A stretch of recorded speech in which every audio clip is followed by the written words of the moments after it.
I'd like to call to order the Planning Commission meeting for Wednesday, January 28th, 2026. Lydia, call roll, please. Of course. Chair Westerland, Here. Vice Chair Dillard-Rousseau, Secretary Copeland, Here. Mr. Campbell, Miss Erickson, Miss Harper, Here. Mr. Lucas, Mr. Ross, Here. and Mr. Truss. Here. Wonderful. Fantastic. However, we have a few that are missing, so I would need a motion to excuse the absentees. And that's Jeff, and Robin. How's that? So I'm looking for a motion. Mr. Chair, I'll make a motion, if I may. Sure. I'll make a motion to excuse the absence of Ms. Dillard-Rousseau, Mr. Lucas, and Mr. Campbell from tonight's meeting. Do I have a second? Second. Fantastic. All in favor, say aye. Aye. Opposed? Motion carries. Okay, before us, we have an agenda. If it all looks in order, I'd be inclined to receive a motion for approval of the agenda. Mr. Chair, motion Yes. to approve the agenda? Fantastic. Do I have a second? I'll second as well. All right, great. All in favor, say aye. Aye. Opposed? Motion carries. All right, next item, approval of the minutes from the November 19th, 2025 Planning Commission meeting. And I had a few comments. I don't know if anybody else did. Okay, I'll start with mine. So I'm looking at the minutes on page 1, new business item A, Planning Commission case for the sign permit at 13 Mile Road for Dollface. The request reads, obtain approval to modify existing monument sign and obtain recommendation for a proposed wall sign modification. So I think that needs to be changed to omit the modifications to the monument sign. And that it was to obtain approval, not a recommendation for a proposed wall sign. Thank you, that's a good catch. I remember, I caught that earlier in a different portion of that, so when we got changed for the new wall sign. I also had something on page 2. And this is the architect in me. So for, it's on page 2, PC case for the sign permit for Southfield, and should that be A? It might be PC case B, then, right? Oh, that should be B. Just noticed that, but the first paragraph, the last 3 words says textured brick face. It's actually split face block. That is very architectural. Yeah, I've told you. And then going down to the 3rd paragraph, the first sentence, soldier course brick, again, it's block. It's not a soldier course, it's just textured block.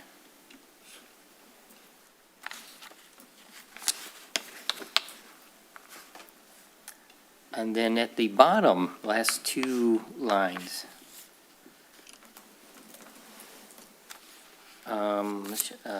Erickson observed that she had personally experienced visibility issues.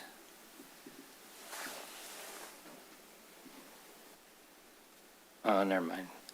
The last one, that the applicant confirmed that the revised location would eliminate the need of standoffs and improve clarity. I believe he still is installing standoffs that there's pegs into the masonry. It's not going to be adhered to it, if I recall correctly. Because otherwise, they have to screw into the Yeah, material, and it was the standoffs that were creating, they had to be longer in order to create the shadow. But it still needs to have a standoff in order to affix the sign to the building. we'll go back and listen to the minutes to it, or the meeting recording. So those are my comments that I noticed. Again, sorry for being the architect in the group. We'll forgive you this time. So if anybody agrees with me on that, I'd look for a motion with those revisions to the minutes from the November 19th Planning Commission meeting. With the revisions and amendments to the meeting minutes, I make a motion to approve approve the meeting minutes from November 19th of 2025. Do I have a second? Second. Fantastic. All in favor, say aye. Aye. Opposed? Motion carries. All right, number 5, moving right along. Public comments on the items not on the published agenda. Is there anybody here from the public wishing to speak on something that's not on the agenda? See none, we'll move right along. Old business. Do we have anything under old business? Doesn't look like it. So we'll keep moving to the new business on item number 7. Sign permit for Harmony Village, 18200 West 13 Mile Road. Susie, would you like to give us a little information on this one? Yeah, so our first case of the evening is actually right down the road. It is a sign face change for, now known as Harmony Village. This was Mission Point. This is a nursing home facility. It's changed ownership recently, or ownership management, and so they're just looking to ensure that their signage out there is correctly identifies who they are now. So this sign was, they're not intending to change the structure at all. It was really truly just a face change, which you see here before you. As Brian's noted in his letter, it conforms to our standard. It's 30 square feet, ground monument. There is no illumination, or they do not intend to illuminate it. It does have 2 shades of the blue text and the green and brown logo. There is some discretion for the Planning Commission to allow multicolor corporate logos.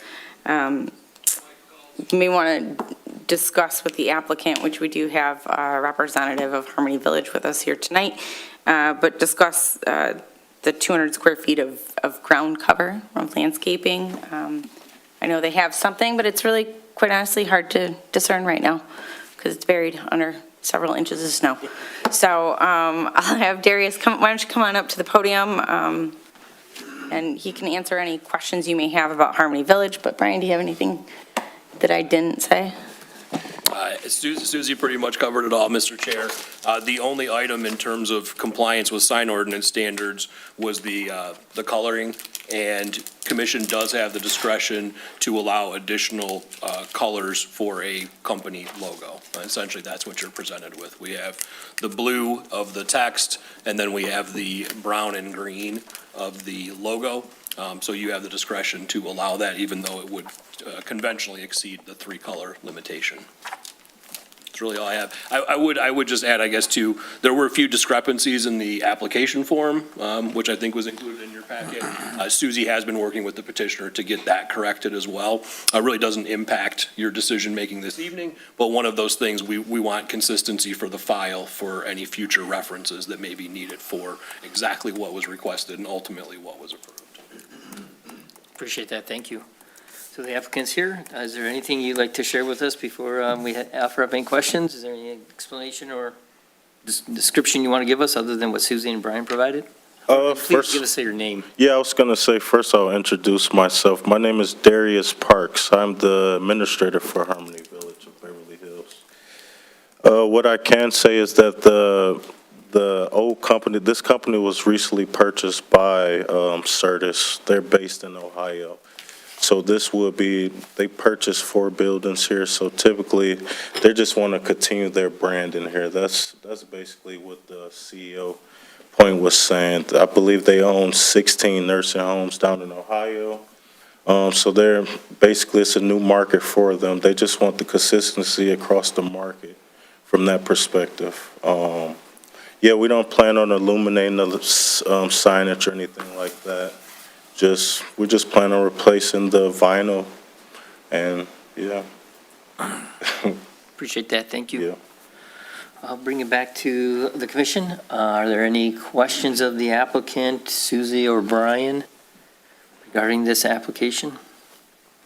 Or this, for the sign? And then I'd be open for any discussion regarding the 3 colors. Or more than 3 colors, I apologize.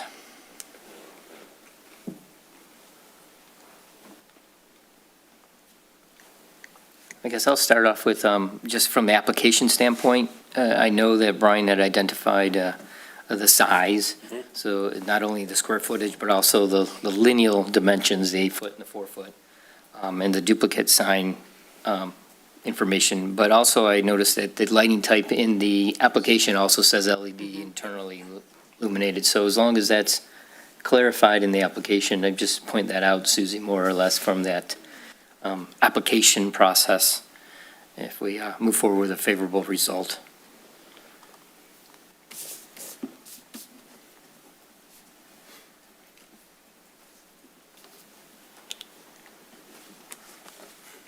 Any thoughts on, Are we saying this is more than 3 colors?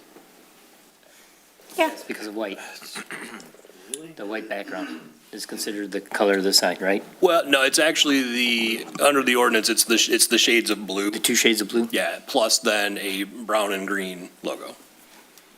Looks like the same as the dark blue to me. No, the branch is the brown. Oh, okay.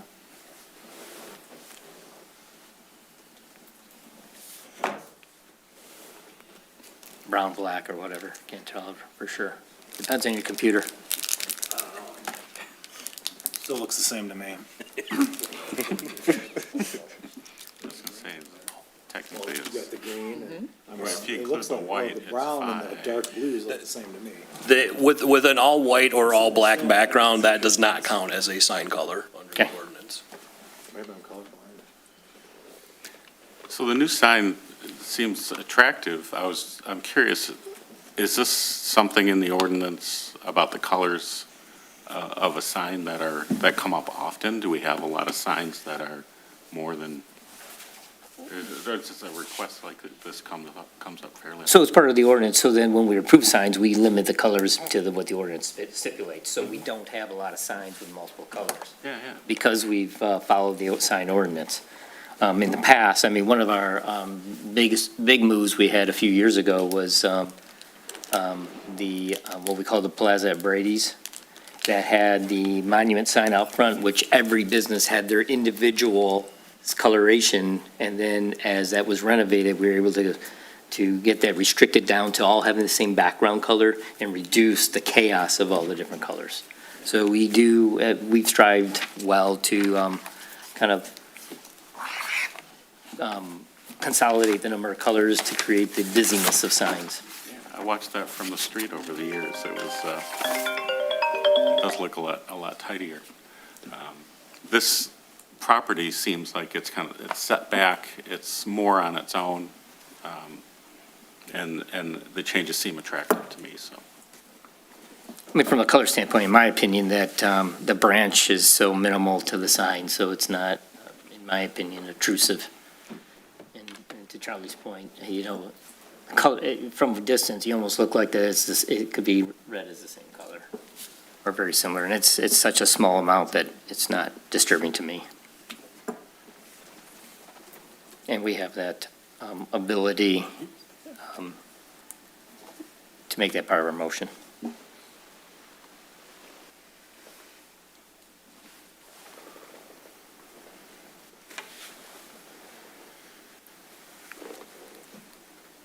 Any other questions of Brian, Susie, or the applicant?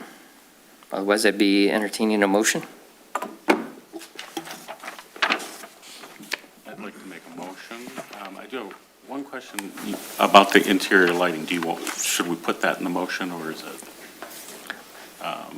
it's? If you It's like, in but the- I it's in would, the I mean, because there's a discrepancy Yeah. in the application and then what we have before us and what we've heard, I think it's prudent to actually include that in the motion. So the addition would be that it would not be lighted, No illumination. interior illumination, right? It would not be illuminated, okay. I'd like to make a motion to approve the sign permit application for PC case 260101, Harmony Village, located 18200 West Mile Road, for a face change to the existing monument sign, allowing for the color scheme as proposed, and that the sign will not be illuminated as per the proposed proposal. Yeah. Okay, I have a motion by Andrew. Do I have a second? I'll second Andrew's motion. You're on a roll, man. All in favor, right? I don't need a roll call for this, so all in favor, say aye. Aye. Opposed? Motion carries. Awesome, we're all set. I will follow up with you tomorrow. All right, thank you, I appreciate it. Thank you so much. Have a great night. Good luck, thank you. Good luck for the business, too. Oh, thanks, I appreciate it, guys. Have a good one. All right, item 7B, special land use and site plan review for Detroit Country Day School. All right. Suzie, do you want to read us in on this one, please? Yeah, all right. So I think I had alluded to that you were going to be seeing representatives from Detroit Country Day again really soon, towards the end of last year. And so we have tonight, they've got their special land use and site plan approval for improvements to their athletic complex. And just to kind of give us a frame of reference, what we're talking about here is the football field and track, all right?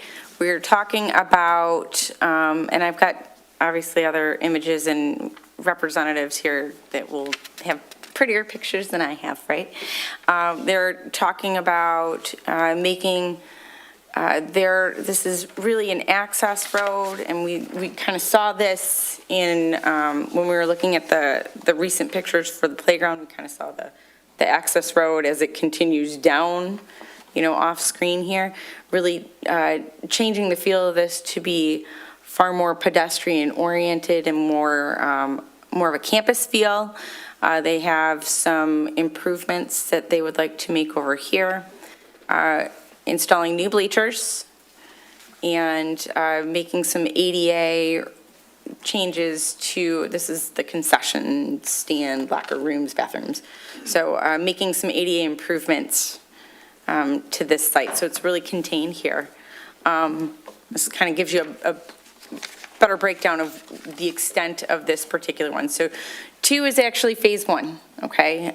Phase 2, which is labeled 1, that will be coming to us at a later date, and that is really to improve the traffic flow at the front of the school. But for tonight's discussion, we're going to talk about Area 2. Like I said, we've got some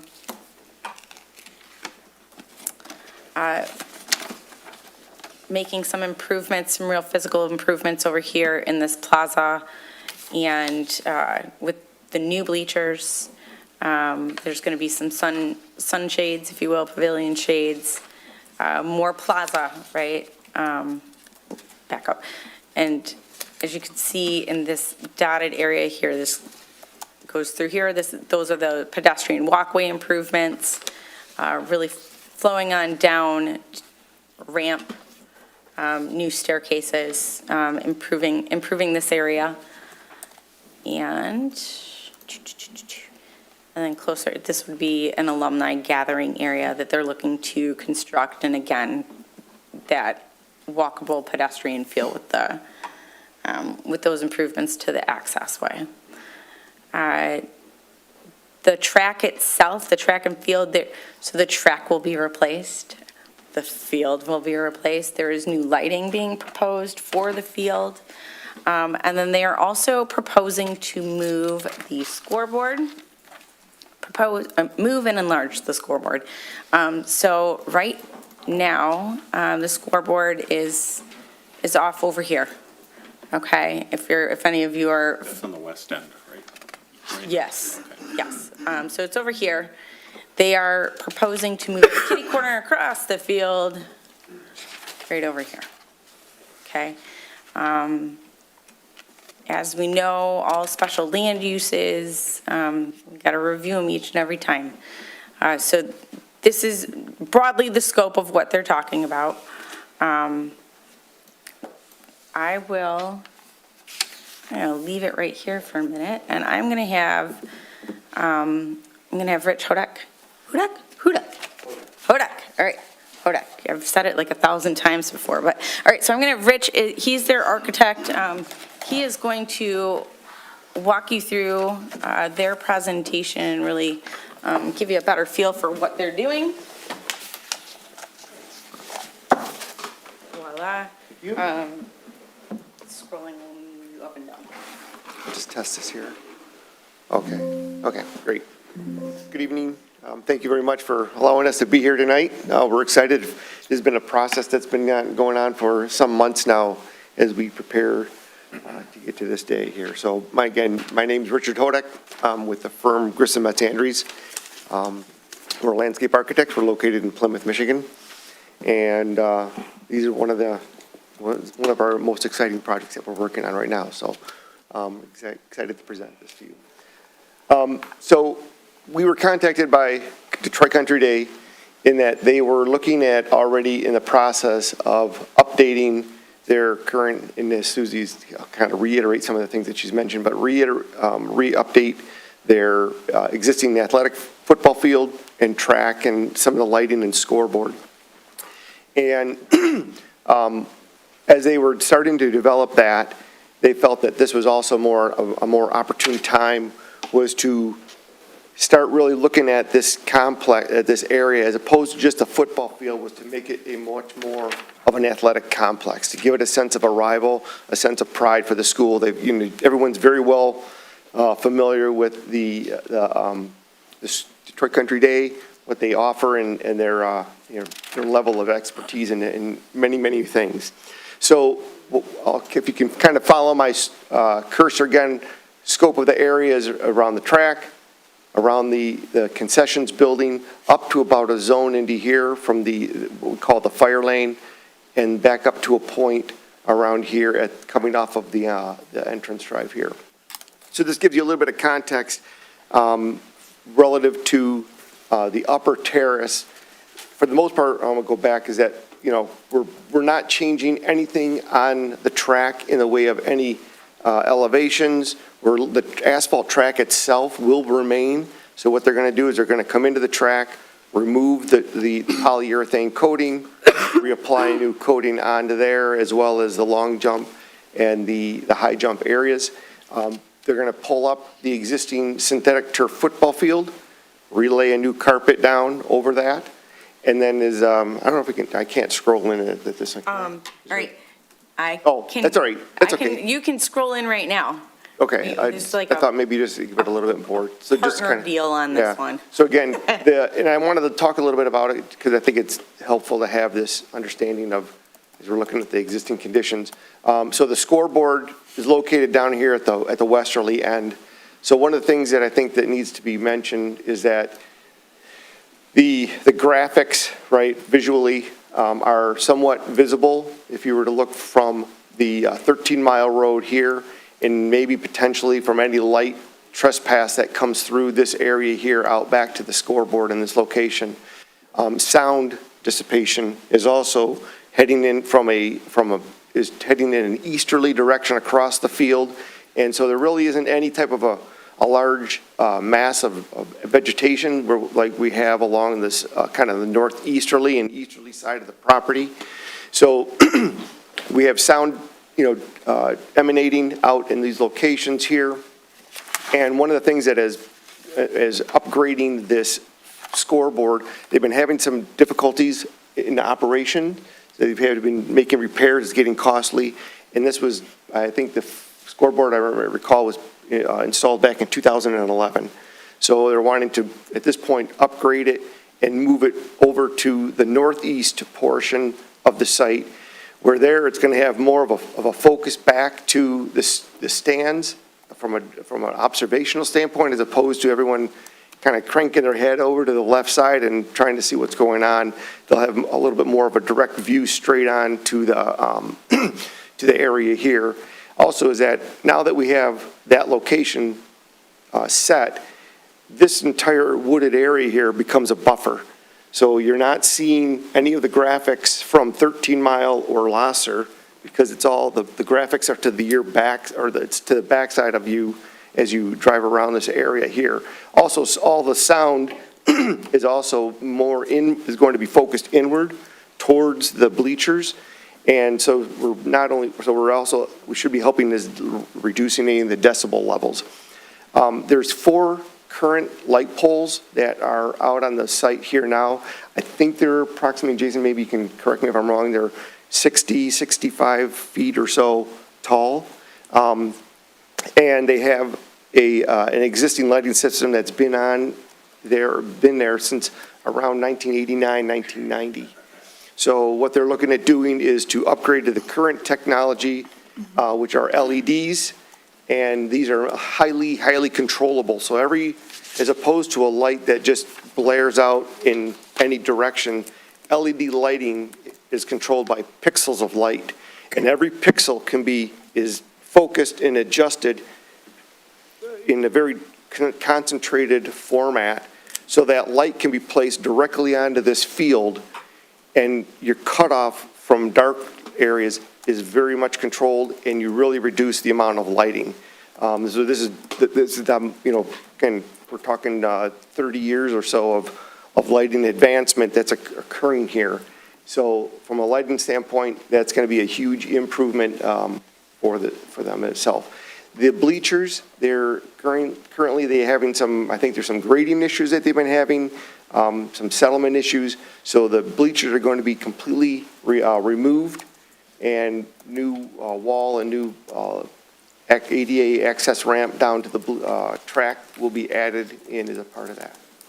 If you want to scroll that out a little bit, Susie. All right, scroll away. Thank you. Whoops. Just Nope. pick your slide. I'll go back to this one here.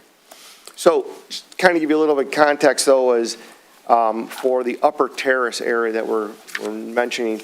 Currently, it's an asphalt driveway, curbed conditions here, precast concrete pavers that have probably been in for about 25 years, and has a very vehicular look. This is how all of the people coming from the school enter into the athletic complex.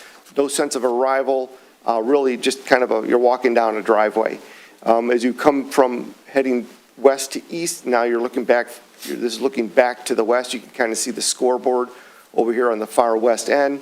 Again, going from asphalt, it does start to pick up into this plaza area here, which is around the existing press box area, and those will be all upgraded.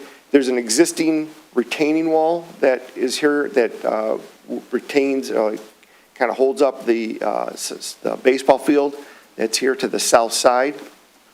And as we continue to move further down towards the concessions building, what you start to see here is there's a major, major grade change that we have going on. So this road dips down, it's about 3.5 or 4 feet that it rolls down and then rolls back up.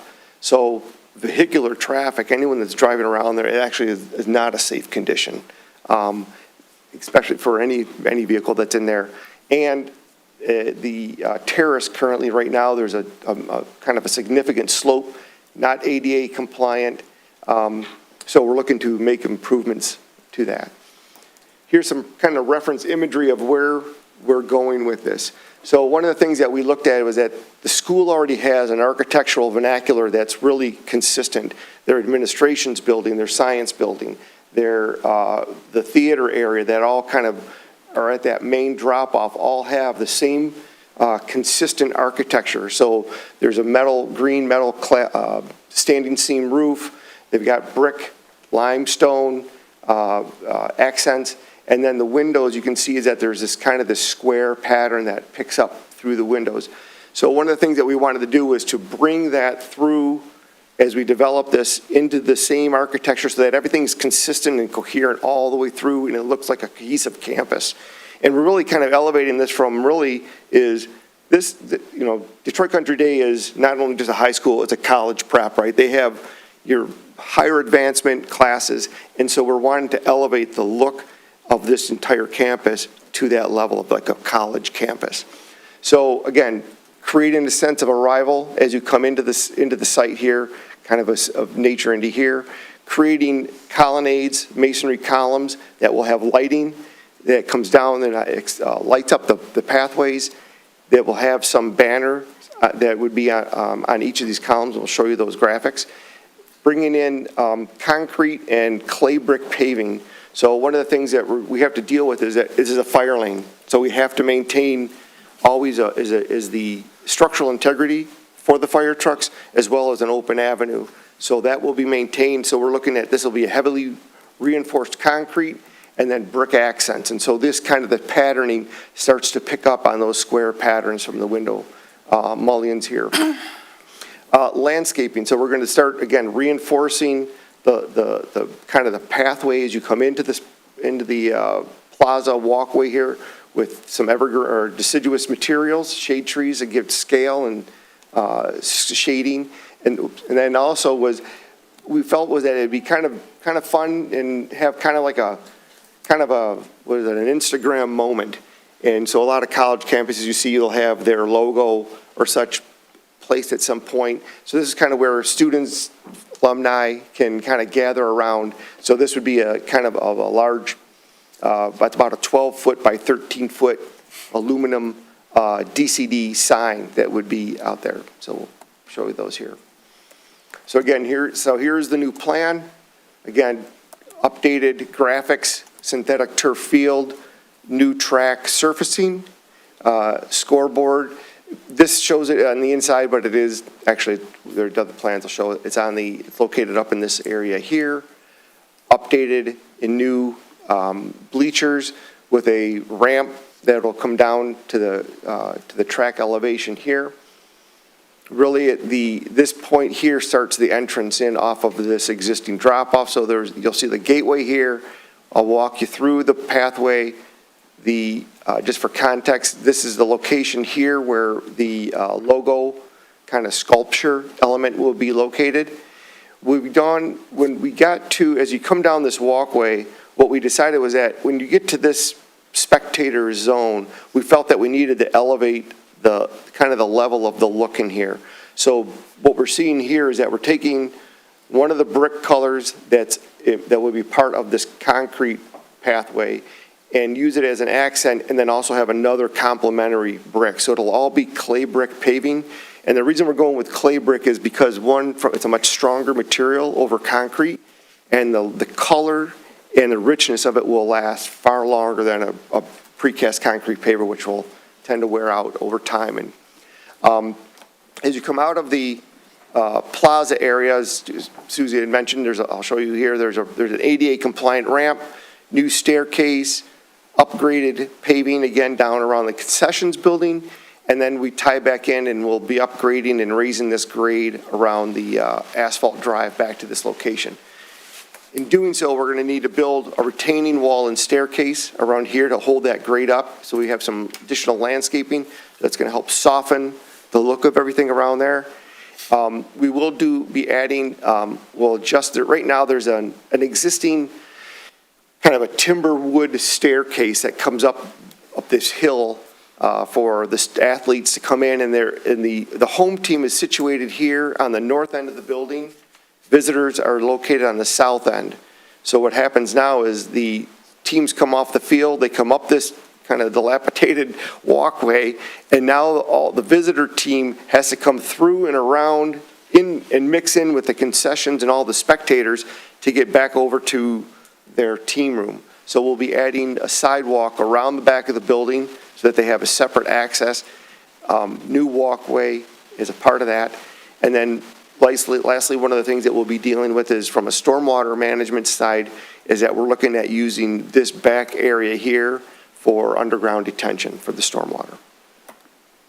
So this is kind of here's your moment of arrival. So you're coming off of the drop-off area, new gate entryway, again, really replicating, matching the existing brick that's on the building, limestone accents. We have, these would be an aluminum pin-mounted logo that will be non-illuminated, but those will be mounted onto here. The caps themselves, again, are kind of a standing seam metal roof that would match the same color as the building athletics. We do have proposed that there'd be a strip light right underneath this portion of the beam to provide downlighting onto the surface. So we have, in the photometric plans that we've submitted, I think we are in compliance with all of the lighting levels. So Right now, there are only, I think there's 2 or maybe 3 pole-mounted lights that are located along the drive now that go about as far as where the theater building ends.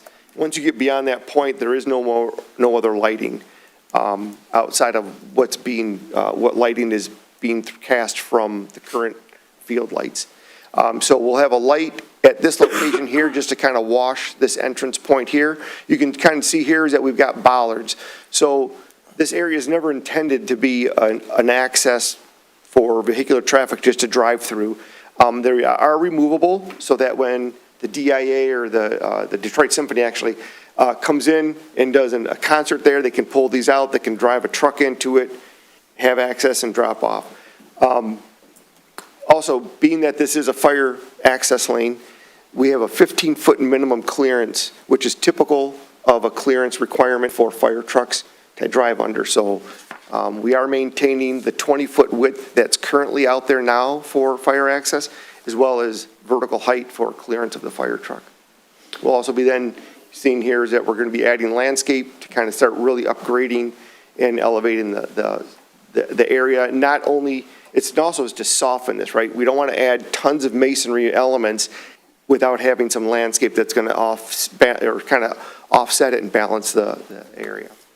So this is, as you start kind of walking in, we had pointed out was that there's an alumni area. Right now, that area is just a grass knoll. Sits up on elevated, it's probably 10 or so feet higher than the elevation of the track.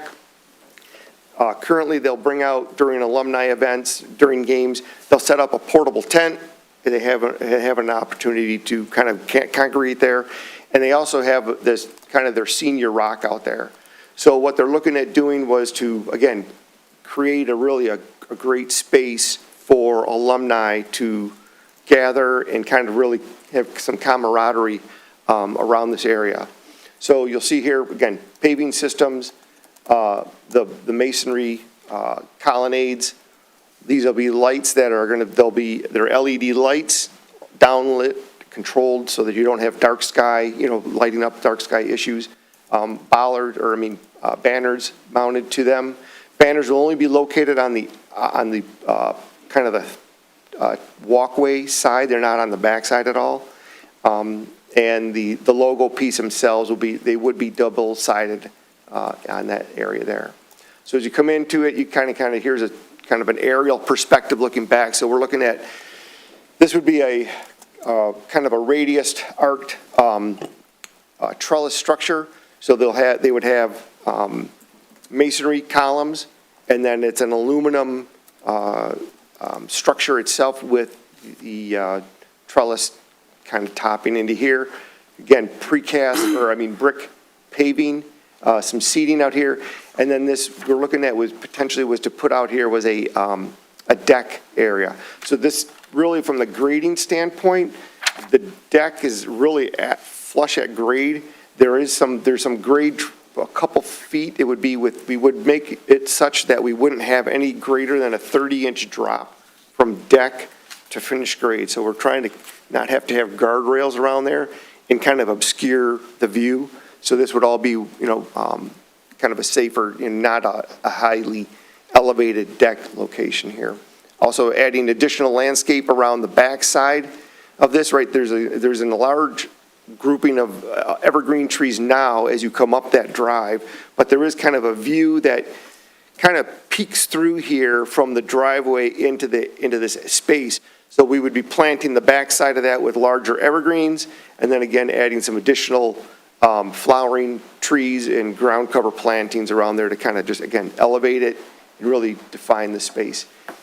Here, kind of you can see here is a lot of the trees. So this, again, adding scale and a lot of softness to the area. You can, again, also get a good glimpse of the updated track and field here.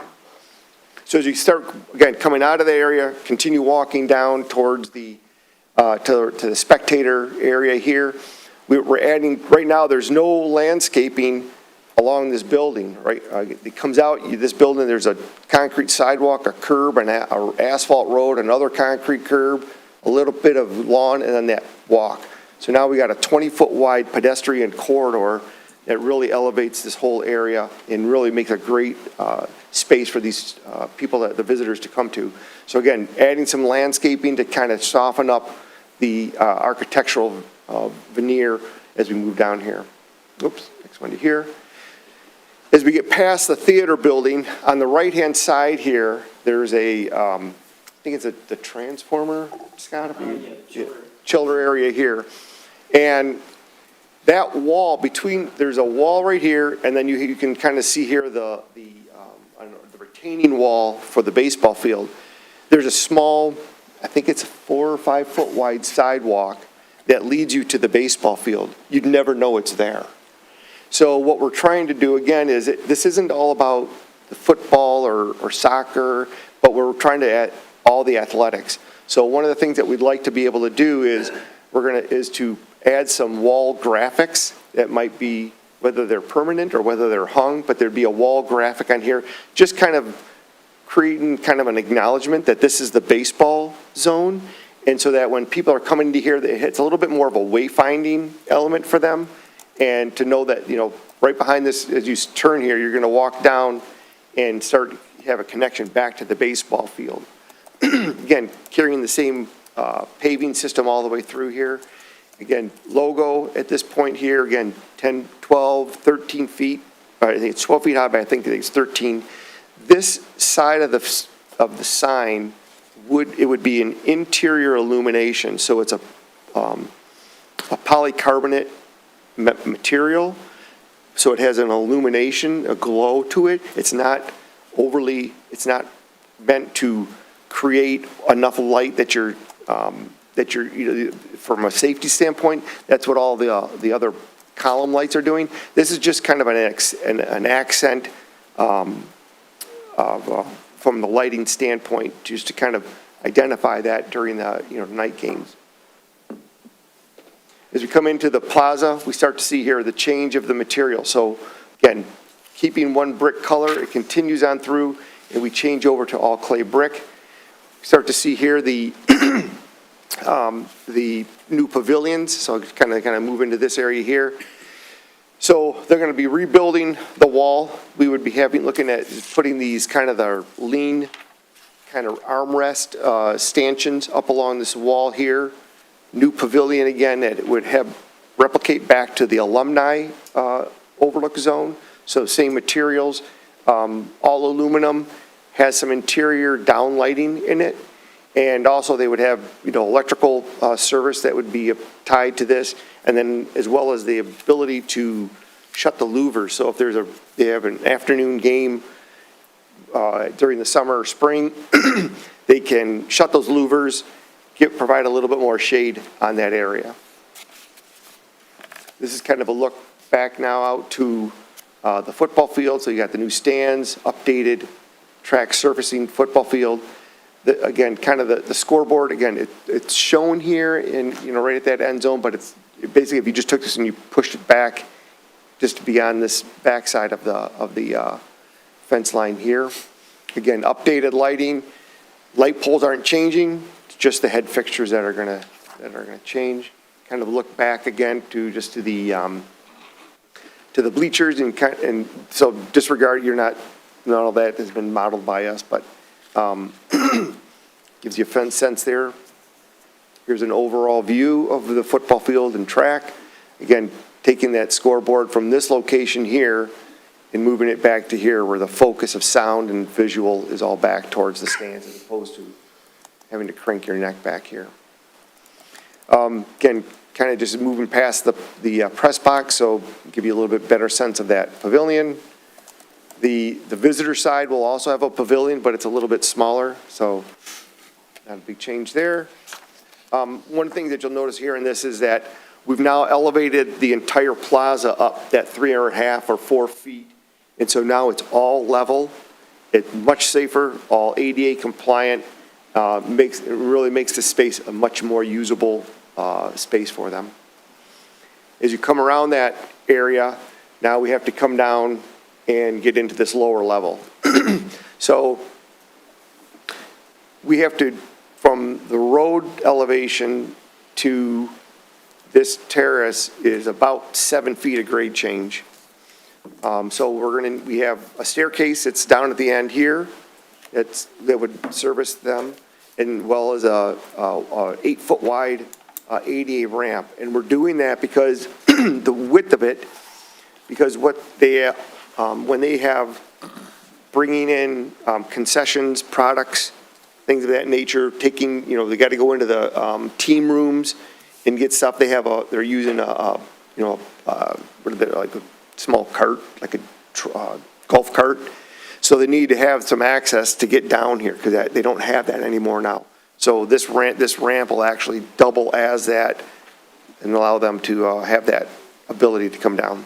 Again, landscaping on the upper level, built in, so on the piers, each of these piers will have a light that washes down, provides lighting onto the ramp. And then we will have built-in lighting in the walls themselves that will illuminate the area. And then we're going to take there's a couple lights that are on the concessions building. We're going to take the ones that are off there and upgrade them to the same so that there's a consistency of light all the way around. Here's another view, kind of an aerial looking back. So again, another staircase though through this location here. You can see the road's been all elevated, landscaping into here to address it, so it's going to slow anything down, make it a much safer area. And then kind of the final view, kind of a look all the way back to the west. So alumni area here, field, kind of the logo and terrace. So if you have any questions, I'm here, Jason McDonald from Foresight Design, who are the athletic field designers are here, and Scott Stanley from the school. Thank you. Appreciate it, thank you.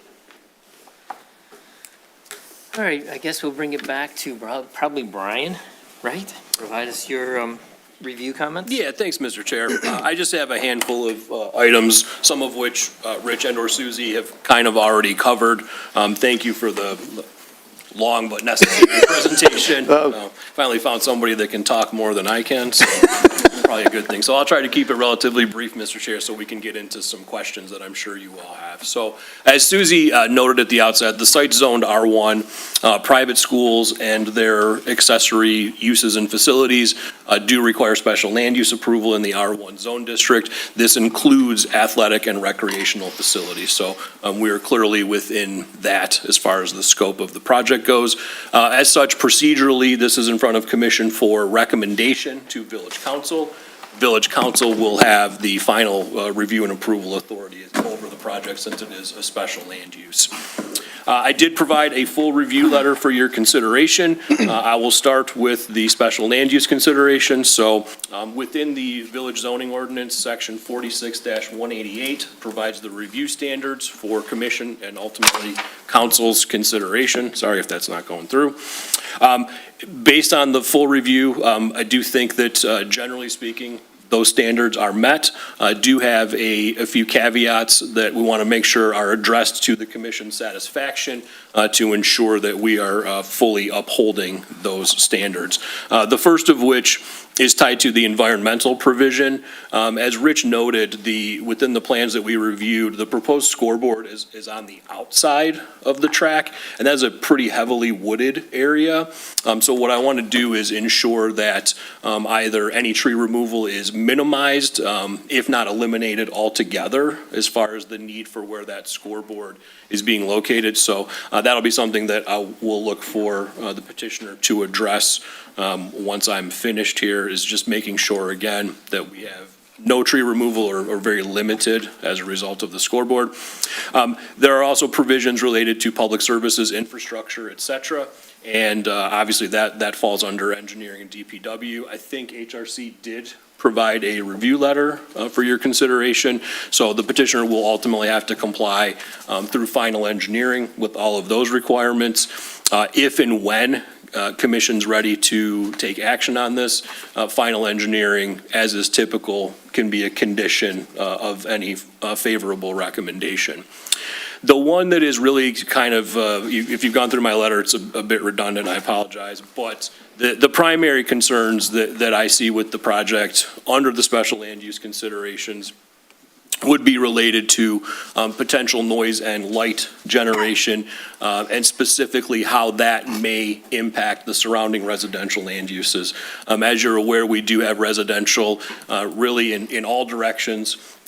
Two of the neighborhoods are across major streets, but nonetheless, they still are in proximity to the football stadium and this athletic complex. So we really want to make sure that ultimately whatever happens is at least consistent with what's there now, if not improved upon. We don't want to create additional adverse impacts or potentially adverse impacts on the surrounding residential properties. And again, the two predominant items, in my opinion, would be light and noise. In particular, the lighting for the field itself, as we do have, we have a number of additional items, but they did do a photometric overlay with the new light fixtures. Again, the poles are already there as noted, but the new light fixtures, they are. Is this people? That's great. All right. They are, this is one of those things where the ordinance provides us with some regulation, but to suggest that your ordinance regulations were written with the intent of an athletic field in mind, is really, is not the case. So what we have lighting provisions that are really intended for commercial parking lots. But we have to do our best to try to apply them, in this case, to a football field or an athletic field. So obviously the readings, the pole heights are existing, but the readings in the pole heights obviously are well beyond anything we would typically allow in the village under your regulations, again, which are not really intended for this use. But so we really do want to make sure that lighting is contained on. At 40, maybe a couple spots that are at that 50. Once you get beyond that, all of a sudden the levels start to drop. To the north side, you're already down at 18, 12, 10, just outside of the football field in the team area. You get to the track, you're down at 3 to 5, and then once you start getting beyond that, you're down at 1 and 0. And I think what also has to be taken into context is that, especially on this site, is that photometrics are taken, right? It's a theoretical light level that's shown on a flat plane at a 3-foot or so elevation above ground. It doesn't take into consideration anything around it vertical. So you have an entire vegetated tree line along that north and east property line that's 50, 60 feet high. That's, any of that light that's hitting there is going to be dramatically cut down. So your light levels, once you get beyond that track, are going to be substantially reduced considerably once you get beyond there. So I just want to put that in context, that this does not take into account any, any other vertical elements. Again, even there's, once you get the lighting from the light poles back onto the terrace, you're down to like a 1-foot candle. And where it cuts off to 0 is our lighting from the colonnades starts to pick up. So you can kind of see there to the far left, it starts to drop off at 0. That's where our light photometrics pick up and continues the lighting on down. So thank you. I'm sorry. I figured you had that up. I'd just kind of throw that in there. Absolutely. Again, all good information for the commission to consider here. So that's kind of a good overview of the potential lighting impacts here as it relates to the special land use conditions. The other then is the new scoreboard that's proposed, and it does have a sound system that is included. I should say the scoreboard is twofold. It does have a lighting component that is, it's in one of the slides. You're fine. I'm jumping around too. So again, there is lighting cast off of the scoreboard, obviously, but there is also a sound system that is included within the scoreboard. And I don't know if we have it on screen, but we do. Yes. Let's say it's also in front. There's also a hard copy that was on the dais before you this evening.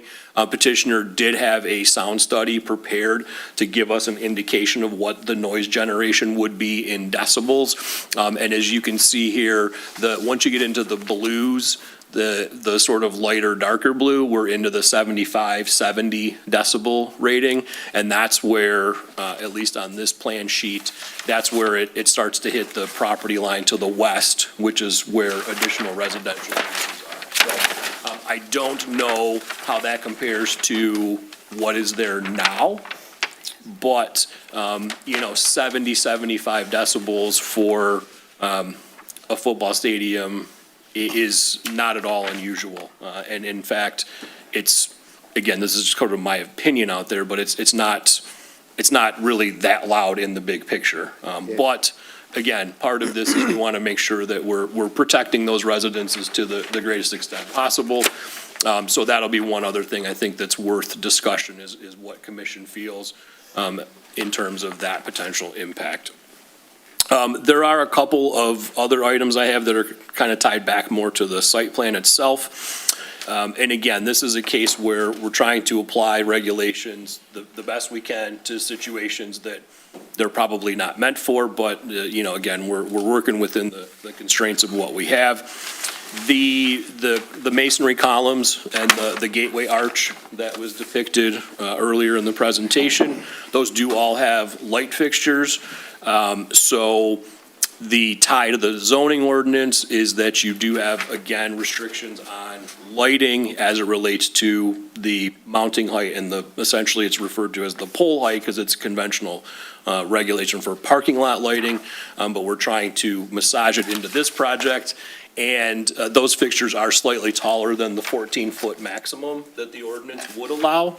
But the ordinance does give the commission the discretion to allow taller light fixtures, really without much guidance, unfortunately. But we have had this come up in the past. I think we've had a couple of commercial facilities where the lighting was allowed to be slightly taller. So in this case, that would be something with respect to action on the site plan. I do think you can use your discretion to allow that if you're inclined to do so. Another one, again, where we're trying to, I don't want to call it, square peg, round hole, but we're doing our best to make these ordinance standards fit this site and this project. You've seen a number of decorative elements. The masonry piers and the columns, the gateway, they all have logos. Banners are intended for many of them. There's even a sculpture of the school logo. I think you can make the case that by definition, they're not technically signs. They are not visible from off-site. They are really intended more as decoration and wayfinding. But you'd have to parse into the ordinance and the definition, and I will let you all make your own determination on that. If you do believe that all of the logos and banners do constitute signage, then I think it's probably going to have to be addressed via variance at the Zoning Board of Appeals. If there is a consensus that they don't technically meet the definition of signs, then I think we can allow them as decorative elements on these structures. So I think that's something that is probably worth a little more dialogue as well. Back to the scoreboard for a moment. The scoreboard itself, the regulations in the ordinance are within your sign regulations. And the provisions that are put forth, again, are a little difficult to apply here. The ordinance states that athletic field scoreboards are exempt from the sign ordinance if they meet a host of conditions. Well, this particular scoreboard does not meet those conditions, therefore it's not exempt. So we're trying to figure out the best path forward as it relates to that. It would exceed the size. It does, their intent is to include, video component on the scoreboard itself. Again, not unusual for modern day, well-to-do schools, if you will. There's a lot of these out there, but it doesn't really fit your ordinance. So as we have discussed with the petitioner through our pre-app meetings, Susie and I do feel that the scoreboard itself, based on not meeting those conditions, will also require variances through the Zoning Board of Appeals. We do feel that's probably the best path forward for that one particular component of the project. But I do want to point out again, it does not technically meet the standards that are put out there. My last comment really is just tied back to what I said earlier about the site engineering, and that is obviously the site plan itself is also subject to final engineering review and approval. And if and when commission considers making a favorable recommendation, I would encourage you to include final engineering as a condition of any approvals moving forward. it's really all I have, Mr. Chair, but you've seen a lot, you've heard a lot. I'll let you guys kind of digest, and then certainly feel free to ask myself, Susie, or Rich, any questions that you may have. I'm guessing there's going to be a couple. And then hold your public hearing. Pardon me? And then hold your public hearing. Of course. Thank you, Brian. I guess I want to make sure we have a procedural question, right? Are we looking at this as two recommendations? One for, if we have an approval or recommendation for approval for the special land use, then we would move to a recommendation for approval for a site plan? That's typically how we've done it in this village, and I think that would be my recommendation for you as well. And then also, because of the sensitivity of the issues that are presented about the sign and the lighting, that is really, usually we come before these and the special land use approval is pretty straightforward, and it's we get into the nitty-gritty and the picky details of the site plan secondarily. However, in this instance, because of the sign and the lighting, that is instrumental to the process for the site plan, special land use approval. So I just want to make sure that we're all thinking about that reading through Brian's letter, that there is a lot of items that pertain to the special land use. I guess what I'd like to do is hold a public hearing now first, and then we can bring it back to the commission for discussion and questions of either administration, Brian, or the applicant. So it is 5 minutes after 8, so I'd like to open the public hearing for this item. If there's anybody from the public who would like to speak on this matter, please step up to the podium. Seeing none, I will close the public hearing. And let me just note, I did send you all, though I received one question, right, which I forwarded later on this afternoon, like mid-afternoon. And it was a resident that had received the notice, and they had, quite honestly, brought up the exact same questions that we have related to decibel levels for any sound system, right? And at that point, we had not received the sound study images. And so asking about that, and then the lighting associated with it. So that was the one and only communication I received. Okay, so I apologize, I did not see that. So That's right. they had the two questions. Did they have any other comments about whether they are in favor or not in favor of this project moving forward, I wonder? They did not. They were just seeking some clarification on those items. I did respond to that resident and, let them know that, yes, we've requested additional information, and that specifically related to the scoreboard, we anticipated that was going to go to the ZBA, but I didn't have any further information at that time. So, but that was it. That was the only thing I received. Okay, I appreciate that. So I will close the public hearing at 7 minutes after 8. All right, that brings us back to the commissioner's table. Any questions, discussion amongst us, questions for the applicant, Susie or Brian? We can start with that, with the questions, and then continue with discussions, and then look to decide on what we want to do next. I'll go first. Sure, Charlie, thank you. Any of the trees you planted, some of them looked like they were like white flowering trees in the photos. Are you planning on planting like Bradford pears? No. Or No, we Cali didn't. pears? No pear trees. It would probably be more what we would do is if we used it would be like a flowering crab. And we're even looking at, that would be it's called a snowdrift, I think it is, it's a non-fruiting flower. We don't use pears anymore. They're considered invasive across much of the region, so not even, you can't even buy them, I think. The next question is, will the speakers be mounted on the top or the bottom of the scoreboard or on the sides? And how does that elevation relate to the elevation of the buildings that it shows as blocking the sound? My understanding is that decorative mesh, that second level. Hey, Scott. Sorry. And Scott, you gotta give us your name just for the record, please. Scott Stanley from Country Day. My understanding is the speakers are in that decorative mesh where it's Oh, the up Shaw there, right? Stadium, yeah. Right up here. And that is 35 feet tall. Yes, it's 30. That wide if you right in the center, about 8 feet.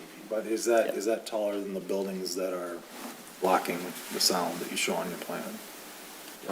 So there's so again, kind of put in context, the track, going from the track up to the terrace is a 10-foot elevational change.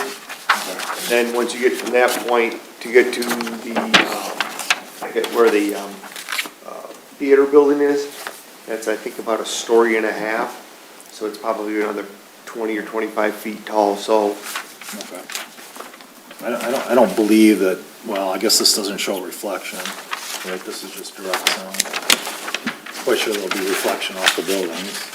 I can hear you all quite clearly right now. Yeah, one of the things I think also to mention is that it is, sound is that there's that hillside, which is all vegetated, so you will be, some sound will hit that hillside and some of the trees along there, so that'll help, but, yeah, once you get beyond, into those back of those buildings, I couldn't answer, Scott, on the far right side, how tall those buildings, that portion of the I mean, building. do you know what the sound pressure is at the lot line where the residents are right behind you?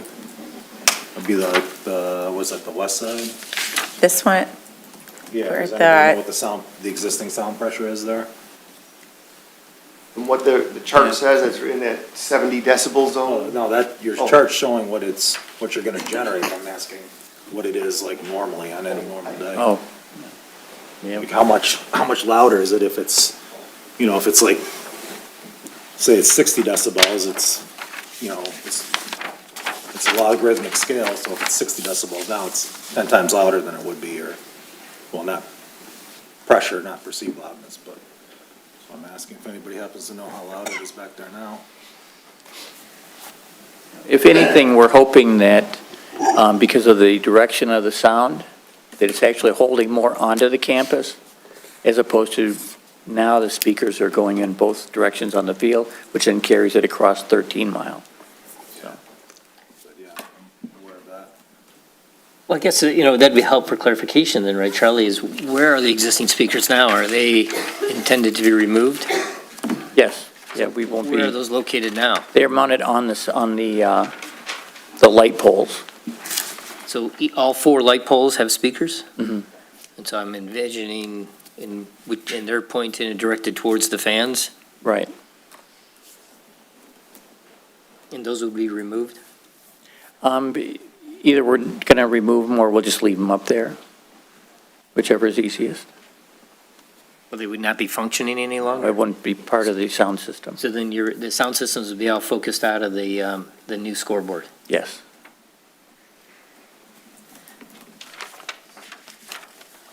I guess Charlie, I'm with you a little bit, is that even though it's more interiorly directional, there's the, It is pointed at the 4 or closest 5. residence versus not being pointed at the closest residence now, even though there's a building in the way. I mean, just asking, can we make any recommendation contingent on performance at the lot line, sound performance? I mean, I imagine that things can be turned up and down. I don't know, I mean, to me, that's the number one, the biggest problem is noise generation. I think the light will be fine, but it'd be noise. And, I'd like to add something on that point. On the east side, we see the sort of cutoff right at Lasser Road. How close is the field to residents on the east side of Lasser? And it looks like they might even be closer than the far west side residents that are shown in the graphic. There's a commercial building directly across Lasser from the school there. Yeah, yeah. I went to the dentist there once. Yep. Then there's that Martha's Vineyard little Wait, neighborhood can you right see it's a little where bit it says south. legal? What's Where's my- Martha's Vineyard? No, it's What's it called? I can't remember yeah, what it's called. West Lady, not West Lady, I'm sorry. No. Westgate, Westwood. Yeah, all right. Yeah, there's like a whole- Sweet. Nice. I couldn't see squat, you guys. So this is, this kind of helps us with that question, Andy, right? So Yeah. these are, all the red circle is the 300-foot list. Every parcel that's highlighted in that turquoisey color, those are all the homes that received the notice. Okay, so. So, you know, I mean, So in relation to the sign, that 300-foot list is from, looks like it's from the center of the campus? From that. yeah, from the edges. Oh, from the edge of campus. So if we look at the residents on the far west, and we're saying that they're going to hit 70 decibels, and we look at the residents on the far east of where the sign is located, even though the speakers are headed in the other direction, it looks like it's maybe 2 or 3 times. That red line is like, it looks like the scoreboard will be located much closer to residents on the east side of Lasser, or even, Yes. yeah. But even though the So this- speakers are mostly directed in the other The direction. scoreboard would be roughly here, where Yeah. the cursor is, right? Yeah. And right now, it's right about here. But then I want to just bring up the point again that the idea of reflection is really, it seems really important, and also knowing more about what the existing noise level is. You should be able to model a reflection. How often are you gonna use the scoreboard? Football, soccer, lacrosse? Every weekend, 3 times a week, about how often it'll be used? It's really hard to say. It all depends on what the season is and how the games are scheduled and stuff. I would say at least twice a week, probably, Okay. during the spring and a little bit less in the fall. I think that, to both Andrew and Charlie's point, I think that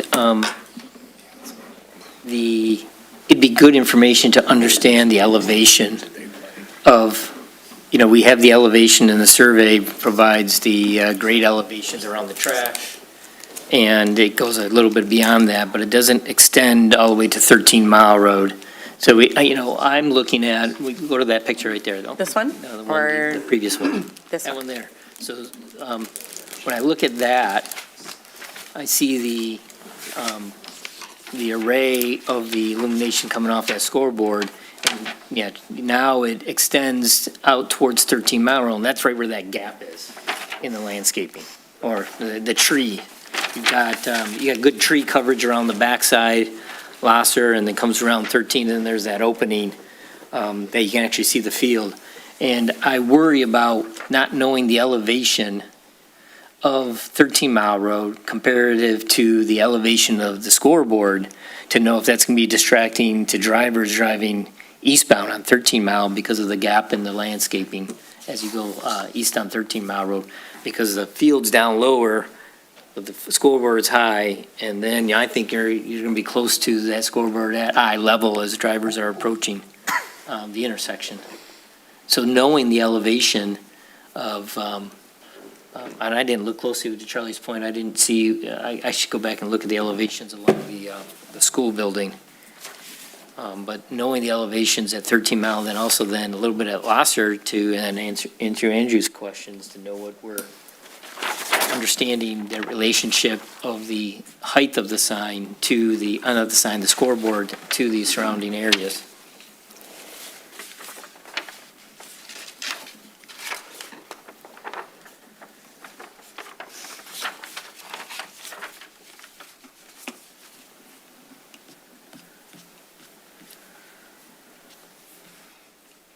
I have another one. I just want to get clarification. I'm looking at the drawings, and it appears, and I'm looking for verification, are the bleachers expanding?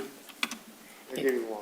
They are getting longer. They're increasing in the length of the, They'll move a little bit to either end, and they'll be replacing portable bleachers that we currently have used all along.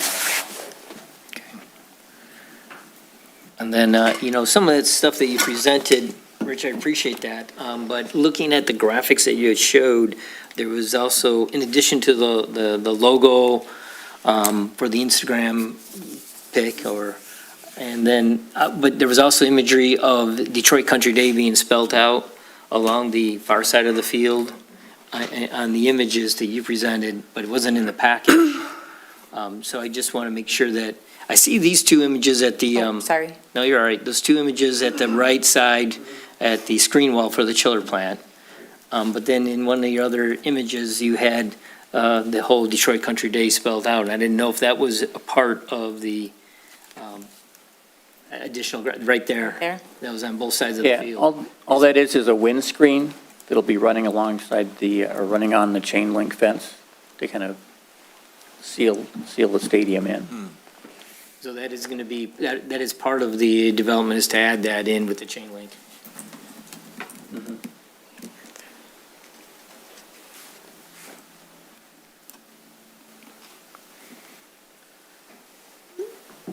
I guess, Brian, I was, when you're commenting about the height of the light fixtures, other than the entry one, when I was reading looking at the documents, the entry was the underside is at 15 foot. Understanding that it's for clearance. But the ones mounted at the colonnade, the individual columns as they walk down, the diagrams and the documents are showing that as a maximum height of 14 feet to the top of the fixture. So that still is within the intent, and when you were speaking for the For the poles. fixture, sure, the structures themselves are at 16 feet max. I see. So that's, again, trying to massage a regulation to fit. I see what you're saying, so if you're, okay. If you consider that structure as a pole There you versus a built element. Yeah, the fixture, the mount height on the individual columns, I think would comply with the conventional light standards. What I was trying to point out was the additional 2 feet of height for the structure itself. I see. Yeah, okay. Yeah, I was thinking of this as no different than fixtures mounted to a building wall. Sure. Okay. All right, I just wanted to get clarification, and thank you. Any others from the commission with questions?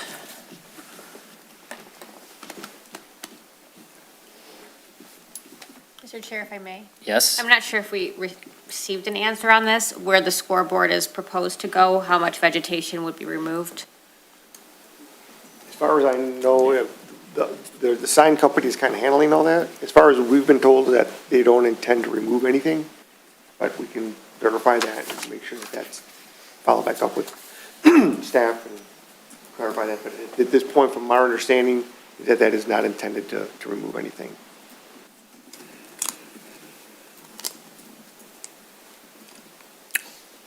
I guess I did wonder, as we're looking at this image right here, there are right now currently existing evergreens planted along the roadway, between the roadway and the field. Are those intended to remove, or are they, be removed, or are they? Remove those, yeah. What we're trying to do was, right now, there's a spruce tree that's out there now. So what we felt was that, as we elevated kind of the whole experience of coming down through this walkway, that we wanted people to be able to look down and see the field. And then also was that the shade trees, as they get larger, will create a bigger canopy so that it starts to actually envelop the space a little bit more. So as opposed to the evergreens, which will grow vertical and never outward for the most part, right? The shade trees will actually create more canopy, so you start to actually develop a little bit more refinement as you walk down that corridor. So that was kind of the intent of why we ended up switching those out.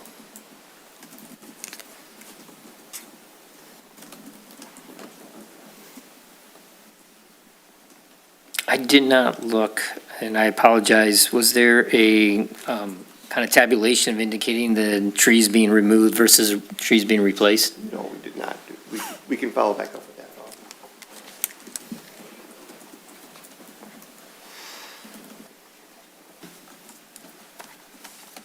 As I look through my notes, is there any other questions for the applicant or administration?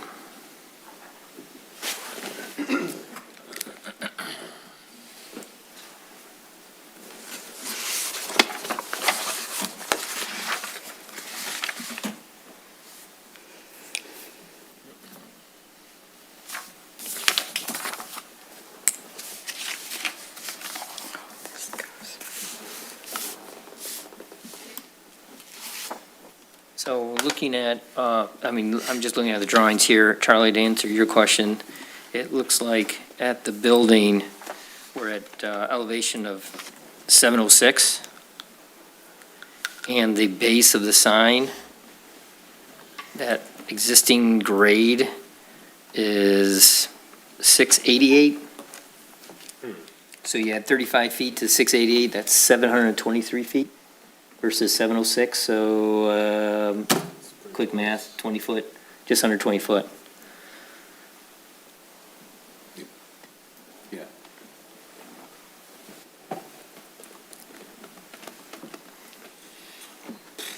So I'm sorry, I'm trying to follow along. So you're saying it'd be the sign will be 20 feet over the elevation of 13 Mile?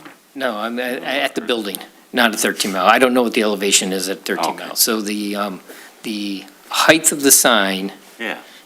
would be the top of the sign, as it is proposed now, is at an elevation of 723 feet. And the grade at the building, Which building? the theater building, Okay, so that's on the other side. opposite is 706, so that difference is 19 feet from the grade. So whatever that height of that wall is, that gives you a perspective. The sign, the scoreboard is going to be 19 feet taller than if you're standing at the theater building, the top of that scoreboard. So trying to put together a perspective of somebody standing here, the top of that sign is, 3 times the height of a person. Slightly taller than those columns. Would be the top of that sign. Scoreboard, I'm sorry, I keep calling it sign, I apologize. Yeah, again, the concern is really, does the building block that from the people behind them? Noise and light.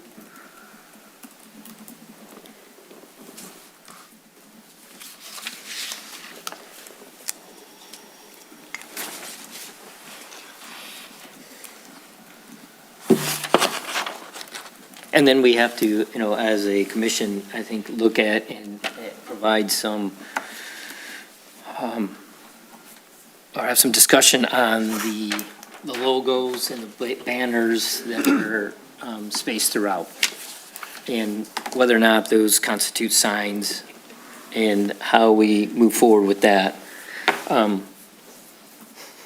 I think, that's an interesting one that we really need to contemplate. The ordinance allows banners of a 6 square foot area, and these are 8 square feet. But those banners are only temporary. Like, you can start looking at the consideration, if those are replaced, that they are pseudo-temporary, except for, I think there was a 30-day max, Yeah. if I recall correctly. But I'm just using that more as a reference, that in our ordinance, we describe banners, temporary banners, and we define them, and it's at a 6 square foot size, as compared to these being proposed at 8 foot. Just more food for thought in the consideration of how we look at not only the logos at the columns along the colonnade, but also then the larger logo down near the baseball entry.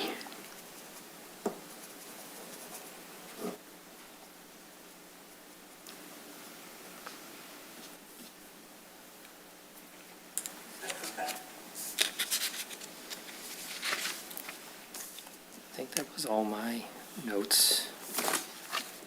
I think from, I guess, my perspective, and I'll just keep this conversation started, from the lighting perspective of the walkway, I think that looking at the foot candle readings, What is our maximum allowable in a parking lot? 10. 10, okay.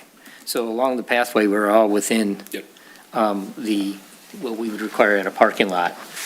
And I think that's a nice little accent, enhancement to that space.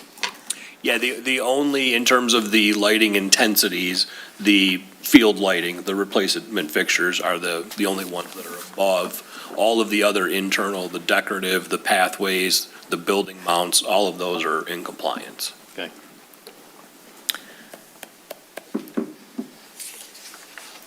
Did we, I thought that, I saw that you requested information on what the existing light levels were. Did we receive that?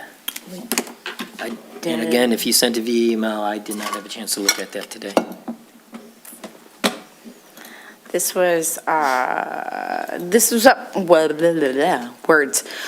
This was what was provided, this was done back in 2003, when these were last replaced, I guess it was.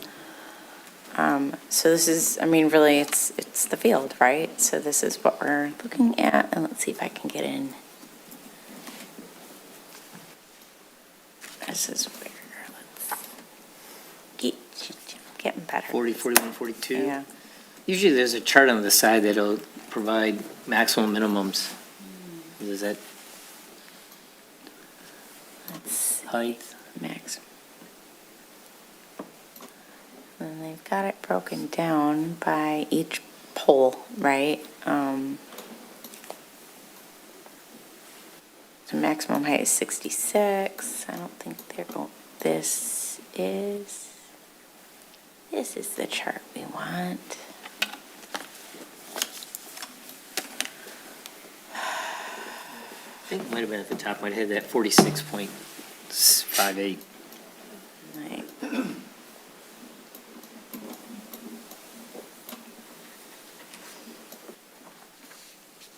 That's what we got. I'm not sure what the max there, max EPA. I don't know what EPA is. Unless that's the angle? I don't know, maybe I don't know. ChatGPT will tell me. it's not Environmental Protection Agency.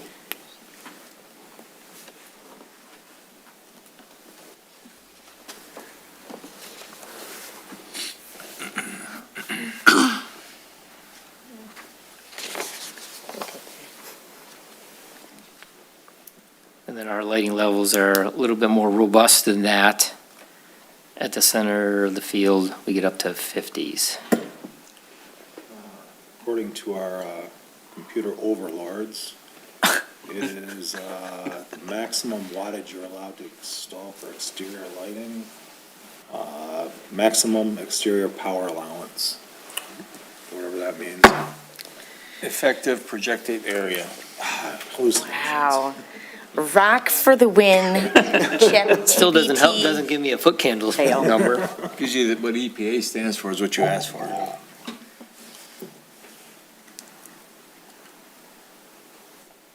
I'm gonna go with your phone. This is. Did we, I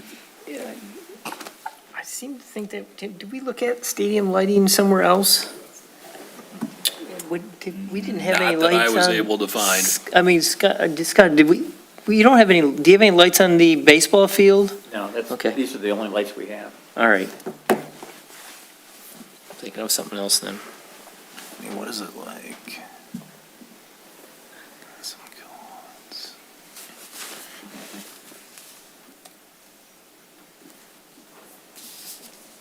I generally am not as concerned about lighting of the field itself, because it's contained in its existing mounting heights. It's really about the scoreboard for me.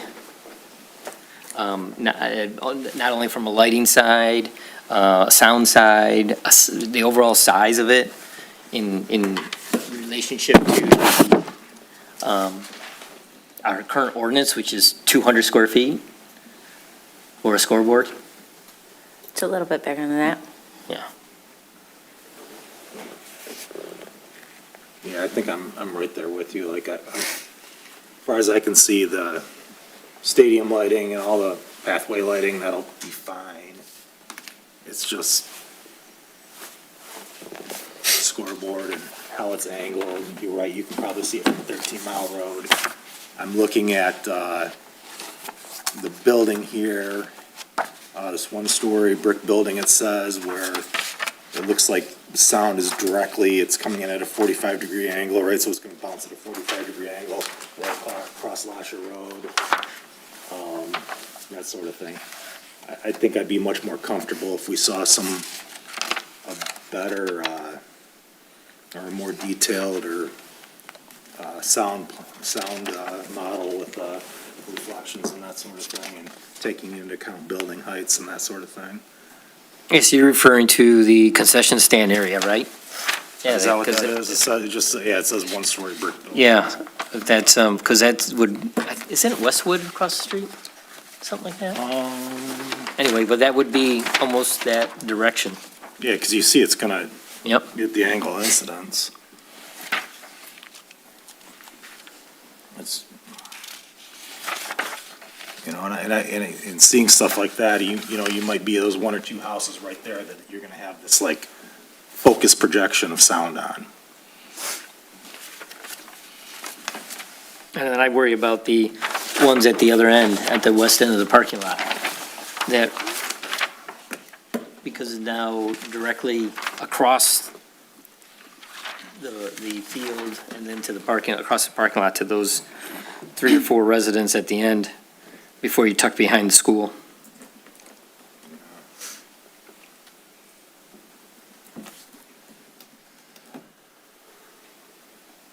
It'd be good to have a sound study of the current situation, to understand. Yes, so that's Riverbank Drive right there. Yeah. Yeah. Yeah. That's what that is, yep. And that would be,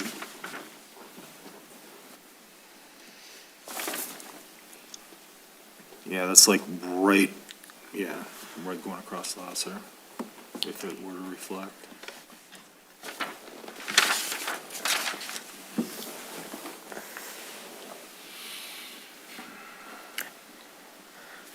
So if we look at information that would be helpful for us, to help better understand the implications on the neighbors, would be additional sound modeling from the scoreboard, that how it impacts the areas outside of the campus due to reflectance, reverberation off of the buildings, being that they're masonry buildings too. We're going to have some reflectance. Understanding the elevation along 13 Mile and Lasser, to have understanding of the relationship of the top of the scoreboard to the roadways. What am I missing, commissioners?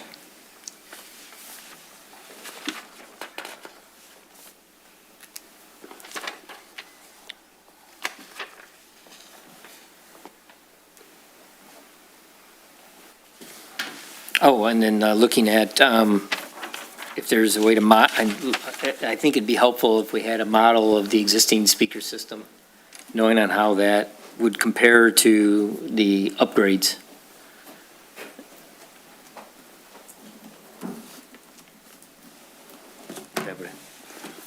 Yeah, I think, We have the lights, yeah. the existing lighting on the field. It's the sound and then the lights of the scoreboard. I'd probably even go farther, is that I think it'd help to understand what speakers you're gonna use. I mean, there's directional speakers and things that are wider angle and that sort of thing. Maybe it's possible you find something that can be focused at the spectators, perhaps, maybe. Or is there consideration for a sound system be incorporated more with the press box side? That doesn't broadcast across. Like, where's the press box? That's where the field is, where the bleachers are, just above the Oh, so bleachers. like down, Kind of the back of the fans. back, down, something, yeah, maybe. That's kind of what we were trying to avoid with shooting it, northward. Because we have had issues years ago with the neighbors across 13.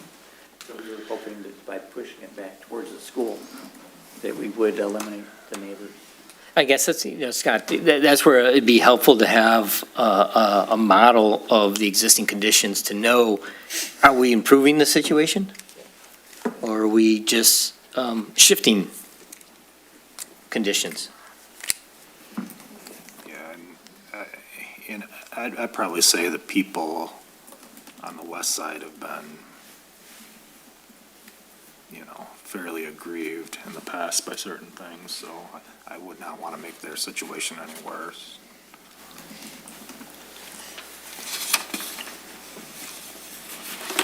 So, Chair, if I may, I would suggest maybe tabling this and requesting a detailed sound study. Yeah, I was just going to turn to my fellow commissioners if there's any other. Excellent. Because Charlie and I have been having a lot of comments here ourselves, so I was going to turn to fellow commissioners, if there's any other items we want to add, and so that we can provide more direction to the applicant. And then with, hopefully with some additional information that then we can move this forward at a later date, after we have a chance to review more detailed information. I think if we can get an update as well with how much vegetation would be removed from the sign company, what's actually, if it's gonna take trees out, what the plan with that would be.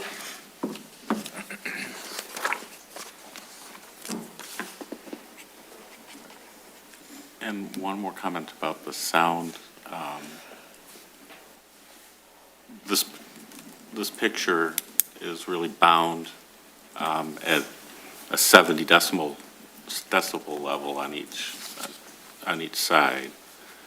And I'm wondering if we might be able to zoom out a little bit because, 60 decibel, 50 decibel is still audible, and how far that would go out.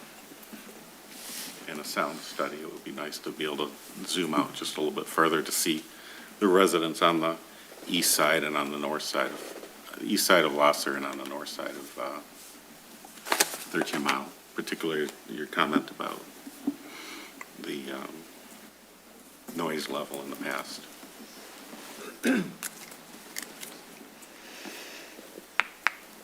Oh, that was surprising.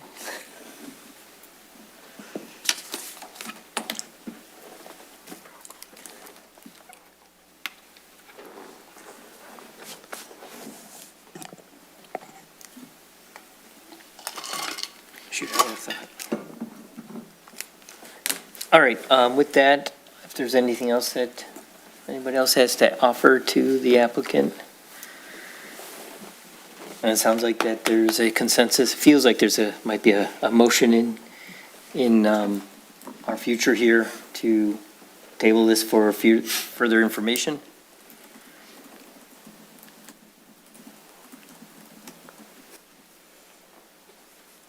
I guess I'll go on saying that I think that the plan is really nice and the development, the signs, the logos, we didn't discuss that.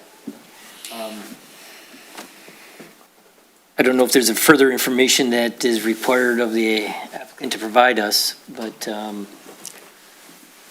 is it?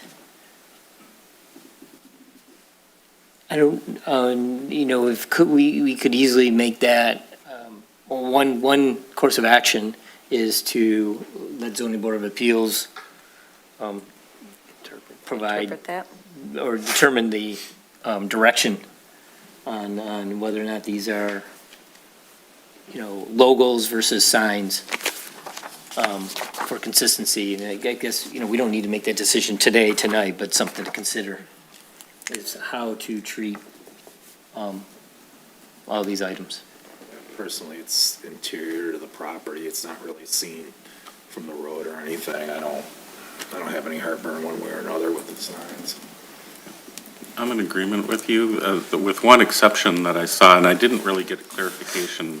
I got more confused, but back to the scoreboard, there was a section of the scoreboard that had an allowance for commercial advertising. And I'm wondering if that is still in the plan, or has that been kind of removed? I saw No, I squashed that one. that one's. That's been squashed. Okay. So just to be clear, there will be no commercial advertising on the scoreboard? There's no commercial advertising. It's something that the sign company, scoreboard company uses to sell it and get payback, for the sign. I thought I saw We have something no about plan. Thank you. Again, I don't think we have to make any move on that. It's just something I want to throw out there for the commissioners to consider and think about, how we want to approach that in the future.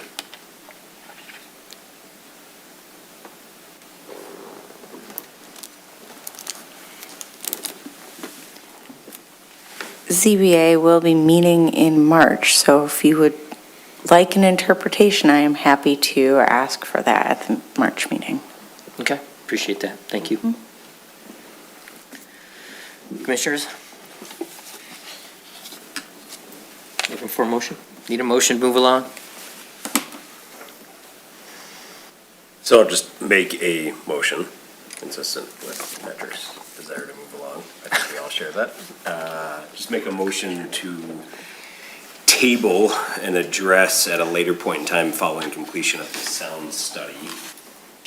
Is there anything else that we are interested in other than the sound study information? I realize that there was a lot included, but is sound study generally inclusive of everything?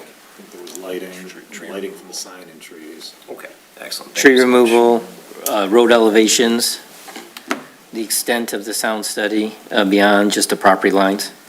Wonderful.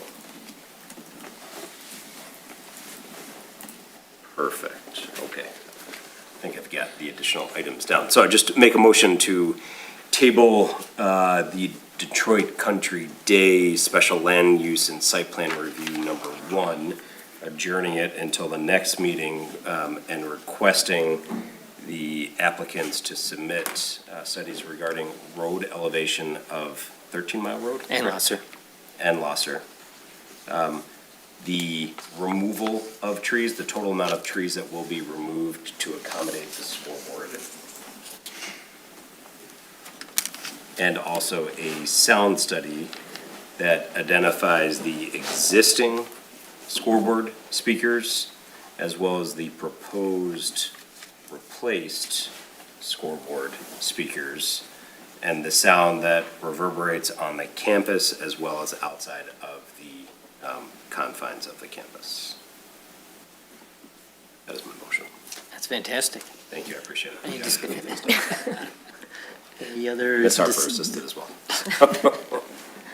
I'll second, Second, oh, wow, that's quick. unless there was, I can remove my second. No, you want to pull it back? Only if there was something else. No, that no, I was just going to ask, do roll call, or does that be, the roll call for We table? could do a voice vote, or. Chair's discretion. Chair's discretion, All right. thank you. Words. All in favor, say aye. Aye. Of the tabling? Aye. Aye. Opposed? Motion carries. Thank you.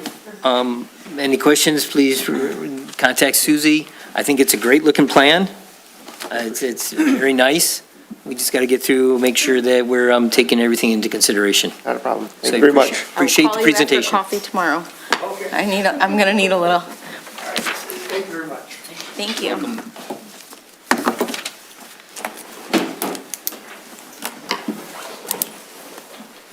Moving right along to our exciting part of the most exciting part of the agenda, It is. the joint meeting with Village Council. Yes. So, Susie, Yeah. you're going to read us in on this one? Yeah. Provide us first- some summary and overview?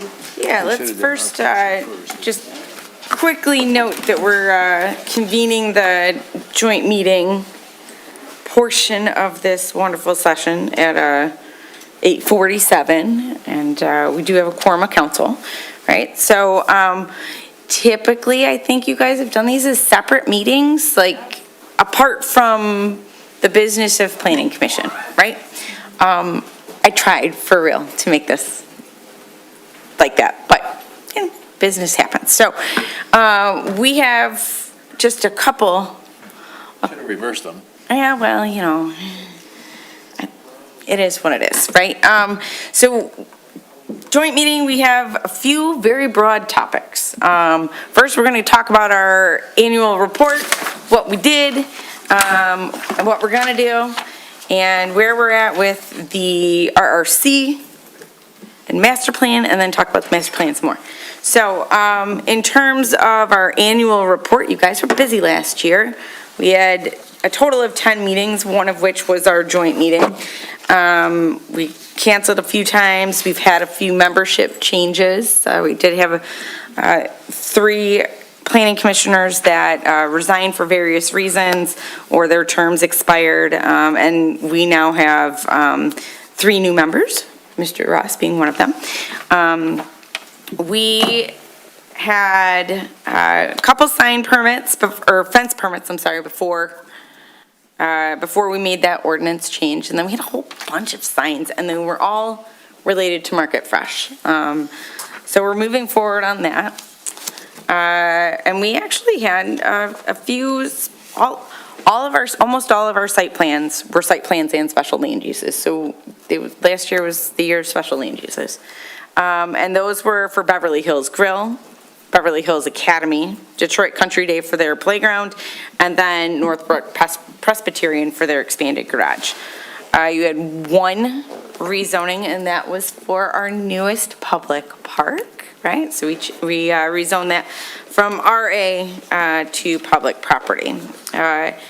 And we finally made some major progress on the fences, walls, and privacy screen ordinance language. I'm happy to report there was not a giant run on 6-foot fences, okay? We've had a few, but less than a handful. So there has not been the giant run.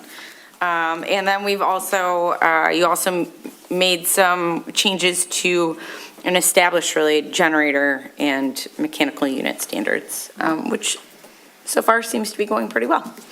We had our joint animal ordinance subcommittee that did fantastic work working through amendments to Chapter 8. Ultimately, it was pulled out of zoning, as we know, and it's in the general code now. Which brings us to what we're doing, what's in the year ahead, and that is going to be our master plan update and our zoning ordinance overhaul. Like, I know we made changes at the end of 2024 to help make the zoning portion of the ordinance a lot easier. We still need a whole lot more work.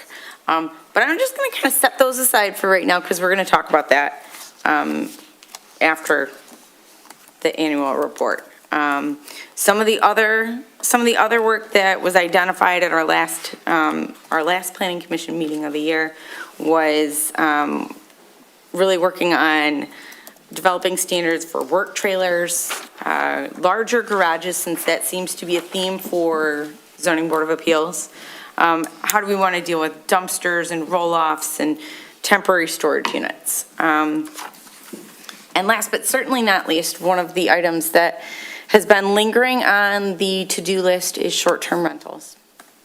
And after having a good discussion with our new village attorney, Kristen Kolb, it is her guidance that leads us to accept that we don't necessarily need to draft standards for short-term rentals. As we know, the zoning ordinance is permissive, right? If it's not in the zoning ordinance, you can't do it, right? So using that interpretation, short-term rentals are not in the zoning ordinance. Ergo, you cannot have a short-term rental. We're comfortable with that standard. I mean, administratively, we're comfortable with that. But, so that is something that we should probably just confirm. Do we want them? Do we not want them? So just marinate on that for a minute. And really, if the state, because I know one of the things that we kind of, that held us back from moving forward as quickly as maybe we wanted to was what the heck is happening at the state level, and the answer is nothing. So, you know, if if it gets to a point where the state does pass legislation that may conflict with what we currently have on the books or how we're currently enforcing, then we can make amendments at that time. But personally, I'm comfortable with saying short-term rentals are not in the zoning ordinance, and so they're not allowed, and we can begin enforcement on that. All right. Has there been any enforcement on it, or is it just something that we're just confirming and then, because we've heard a lot of people talking about it and frustrated with it, so I think that that's gonna be a big relief for the neighbors living next to some of these. I agree. There's not been enforcement on short-term rentals, at least as long as I've been here. I think it's been something that is, I know from the building department perspective, it has been frustrating for them too, because they're like, I mean, we have long-term rentals, yes. But like how, you know, like how are we supposed to interact with this, right? Is kind of been the way the building department has viewed it and looked at it. So this is an incredible relief to them as well. Because yeah, with the long-term rental, we have an inspection process, which we don't have that really for a short-term rental. So, you know, there's not even a way to make sure that it's necessarily a safe home, right? Right, with the, yes, like and the long-term rentals, they get inspected every 2 years, right? Every time it changes over, so, and this is kind of getting a little far afield of the annual report itself, but as part of that, the rental ordinance overall needs to be a little bit more robust for the building department to really do the best job that they can. And that will be a topic at Saturday morning's council meeting. So put a pin in that one. So that is. I guess, I'll just add in there, we ran into a similar, it wasn't the same item, but the same approach to the zoning ordinance in the past, when we had the storage facility being proposed. A what? And we had a storage facility being I proposed. totally heard something different. And so it did not move forward because it wasn't permitted by the ordinance, so then it was pushed out. So, we've gone down this path before by something not being permitted in the ordinance. We did not move it forward. So I see that train of thought. It aligns to what we've done in the past. Exactly. So, any questions, though, on the annual report itself? Susie, are you intending to get into more on the master plan, right? Yes, Okay. absolutely. All right, go ahead. Absolutely. I'm actually going to get into a little bit more on the redevelopment-ready communities. Oh, yeah. And I guess because Planning Commission, you are going to have to accept this annual report and technically forward it on to council for them to adopt. But RRC, as you may recall from even last year, we kind of had to renew, if you will, our application to RRC, and they gave us our scorecard last year, and we had a few things checked off. I'm happy to say that we've been making progress on that. I've made my own modifications to the list that they gave us because I thought that was kind of helpful. And actually, within the last 24 hours, we've had 2 of these things actually been checked off, right? So our standards related to conceptual review meetings, right? Those are our pre-application meetings that Brian and I do. We've had a couple of them with Detroit Country Day. We have them with most of our commercial applicants that are interested in doing business in the village, right? So that is officially, we've officially been able to check that one off. Also, with the changes to, allowing site plans to be approved by right by Planning Commission, that was a big one. And then also, we've really documented our internal review process. So we've got some things checked off on the list. We have a few more things that are actually in the pipeline for RRC to review probably within the next couple of weeks. A lot of the items that are remaining in the RRC checklist are related to the master plan. And what do we want to see in the master plan? You know, it talks about housing and it talks about sustainability and these kinds of items. So at the completion of the master plan, we'll be able to check off a whole lot. Okay? Any questions on RRC stuff? Yes, sir. Thank you. So you mentioned that your grading wasn't up to standard. What is the optimal grade that we're striving for so we can be redevelopment ready community? I mean, really, they want us to be at 100%. We can get there, right? Some of them are tougher lifts than others, right? You know, like one of them is your financial incentives. We don't offer financial incentives, so maybe we'll get like a 99, right? Like there's, that's just not something that I anticipate that we'll ever really be able to check off their list, right?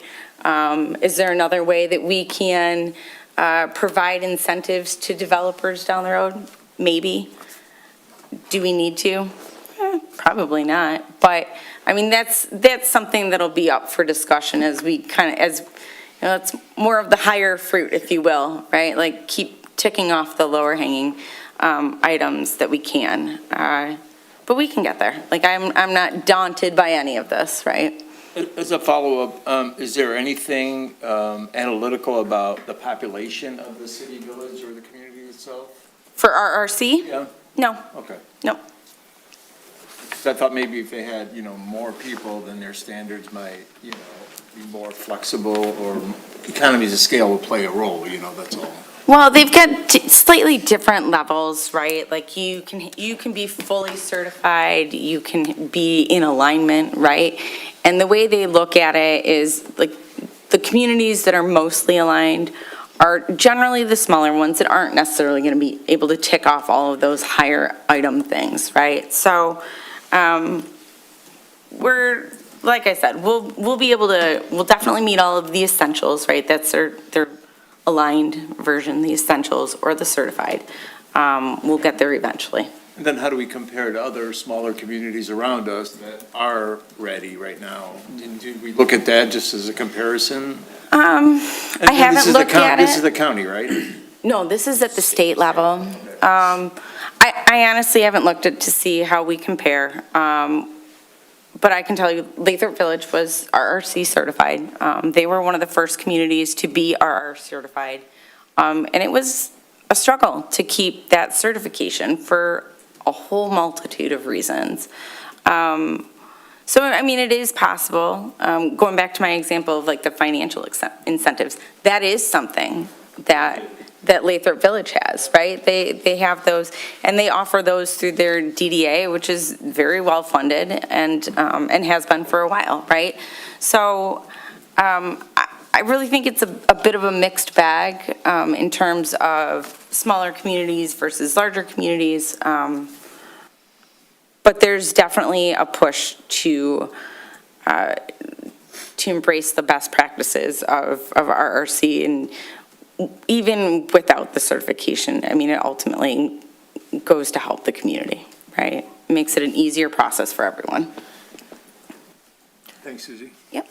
So when you mention certification, so it's not just a one-time certification, you got to keep up with this? Yes. Is that on an annual review? How often does that review occur? Yeah, it'll be an annual review, and I'm in pretty regular communication with our RRC liaison. Okay. So, any other questions on RRC? All right, last but not least, so they're in that annual report, there is that color-coded, there was the color-coded, very tiny print spreadsheet of the master plan checklist, right? All the green is done. We've made fantabulous progress, all right? But I took all the reds and I put them on a far more legible giant spreadsheet. That all of us, old and young eyes, can read. So still, we've accomplished quite a bit. A lot of this is still things that will be accomplished with the master plan update and the zoning ordinance overhaul, right? Just looking at this, you know, like the site plan review, is there stuff, are there items that we would like to have approved administratively? Like, do you want me to approve sign face changes, right? Like, that's a pretty easy one. You know, the policy of coming to planning commission before ZBA, I mean, that's a policy thing that we can adopt, right? So some of these things, you know, but reviewing our non-conforming standards, I mean, they are significant in that they will make everyone's lives easier. Are they giant changes? Not necessarily. They could be. On the back side of that page, we have, we do need to make some updates to our wireless communication regulations. For whatever reason, we don't have a complete streets ordinance, and so we need to probably come up with something for street design, right? That will ultimately help DPW too, that will help maintenance, all of that. The sustainability, well, I'll use that as my lead-in to the master plan. Susie, I'd like to just throw in a comment about streets, though. Yes, please. I mean, when we were going through the town center, Southfield area, one of the considerations that we had was having flexible design opportunities for streets and not adhering to the county standard. So not looking at just saying it's got to be I don't remember now, my memory's going, 36 right away or whatever, roadway for a road. I think that was really part of when we looked at this master plan, when we updated it 10 years ago, it was about looking at being creative in the design of streets and looking at different opportunities with street design instead of falling back on the standard of 50, 60 years ago. Right. So that's my highlight for that one there, is just being more creative. I have jokingly suggested to the road commission that we do chicanes, and they were like, oh my God. So, chicanes are windy roads, just in case you want to know. It gave them some heart palpitations, but you know, I don't mind poking the bear and doing something creative, right? And that's, I mean, it's our community. We should design it in a way that is reflective of what we desire, right? But overall, I would say that we have made, in the 10 years since the adoption of this master plan, I think you guys have done a really fantastic job of checking off this to-do list and making very significant headway. I understand why the things that are remaining on this list are still on this list. They're not easy, they're not simple, and they're not fast. Any questions on the remaining items that we have, or what we've accomplished so far on the master plan? Susie, I wanted to talk to you about the items listed on sustainability, wildlife development. Are you getting into that more in your master plan conversation? Would you like me to hold my? Stand by, please. Okay. Stand by. Keep that. I guess one I would add, want to comment on, since we have representation from council here tonight, is Z4, the woodland ordinance. If we're going to undertake a rewrite of the zoning ordinance, this would be the opportune time to include a woodland ordinance as part of that rewrite. So I know that we put a pause and a hold on that at the joint council meeting that we had in 2025. So just something to consider moving forward. If we're going to go through with the zoning ordinance rewrite, that would be the appropriate time to consider it. Just throwing it out there. I'm not a fan of the permitting for tree removal. I think it's constraining. But we don't have an ordinance to even say that we. No, have I know, permit I'm just saying, like, if processes. we moved forward, I don't have a problem with, like, maintaining landmark trees and, wooded areas and things like that. just, I think there's, permitting for tree removal can be challenging for people. I've had 2 trees that had to come down within hours so they don't fall in a building, and that, I'm sure that could be written in, but I prefer it just not even exist. I mean, if people need to remove a tree, they should be able to remove a tree. I think that's part of the process in developing Yeah, this yeah. woodlands ordinance, is whether or not we need to consider that. I know that was an item that we had back then, but having some I think age. guardrails on, Yeah. you know, what we're looking for as a community. Because the other thing is, as we have the classification as Tree City USA, one of the requirements is a tree ordinance. No, I think it makes sense. I'm just saying the notion of removal, I think I'd be somewhat against that. Sure. Just from the standpoint of, but yeah, like I said, I think makes sense to me. Yes, Rack. I have a couple. Non-conforming, non-motorized, with all the technology and delivery robot stuff that's happening around us with, Amazon, so on and so forth, does that pertain to non-motorized? And what are we going to do about it if they're going to come into our village? Oh, for the drones? No, that's specifically talking about pedestrians and bicyclists and scooter users and e-bikes and skateboards and, All right. that kind of thing. So where do those robots that come down your sidewalk fall into all this? And they're non-motorized, I mean, if their propulsion is, electric or whatever, still need a motor though, right? You seeing those already? Yeah, not around here, Oh. but I'm seeing them in California, and there's just a I think they're few. probably ways off for residential. I think air drones might be something because of the Pontiac. Well, that's something that That might be also something think to about too. consider. Yeah, I actually had, somebody in Detroit, I was at their house and they had something dropped off. I think the air drones are something we should be considering, but I don't know about motorized robots dropping off, DoorDash or anything. There are That's college more of a- campuses. College campuses in urban areas where those are most Yeah. used, not really, Okay, we don't have any big retail spaces they would support. But drones, I think with the Amazon place would be something we'd want to consider what our rules are around that or what we want to think about. right, I was kind of leading You into have that. puzzled. No, I'm just wondering, what's the, what, That, to me, is probably more of a general code thing, but we can There can contemplate, be or utilities, like, maybe? altitude at which they have to operate, like you don't want them coming down too They're close down to there. homes, or there's noise they can make, things like that. So I don't know what the standards are communities are implementing, but I think we should be looking at that as a relatively potential concern here in the village. yeah, They're what I heavy was, devices too, so if they fall out of the sky,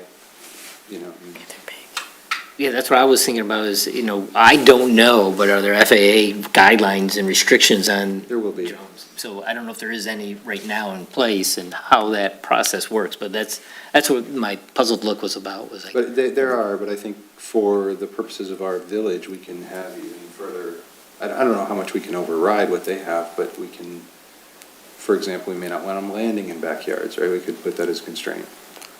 I don't know how they work yet. I've done a lot of reading on it, but I know that Pontiac's going to be piloting that. And we have one of the biggest Amazon centers in these states in our backyard, so I think we're slightly out of the range right now, from what I understand, but it's probably not long before they hit Birmingham and Beverly Hills. And sure. Yeah, we're only about a mile and a half out. No, I know, Yeah, we're yeah. like close, I get the deliveries in Troy yeah. at my office, but we're a mile and a half out, and there are plans. They're coming. No, they plan to do, I think like Yeah. within the next 5-year life cycle of our master plan, it will be relevant. So that's the only reason I bring it up. I think it's something we should have a position on. I would add it, I think the legal context and framework in which all of that gets regulated is definitely something that we, other municipalities, the state, FAA will all be taking a look at, and can't comment further on what we can and can't do now, but again, I think we're all aware that it's coming. I just think in the master plan, we should, be addressing things like that. And then the second one was the disaster plan. I see that ours is going 9 years out as far as the preparedness plan. Are they saying that they have a preparedness plan right now? Because I know I know we've had one in the past. I don't know where we're at with it now, and why is it projected out for 9 years?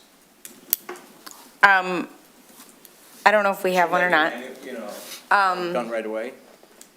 It should be. I mean, it's definitely something, I don't think we've made movement on this particular element.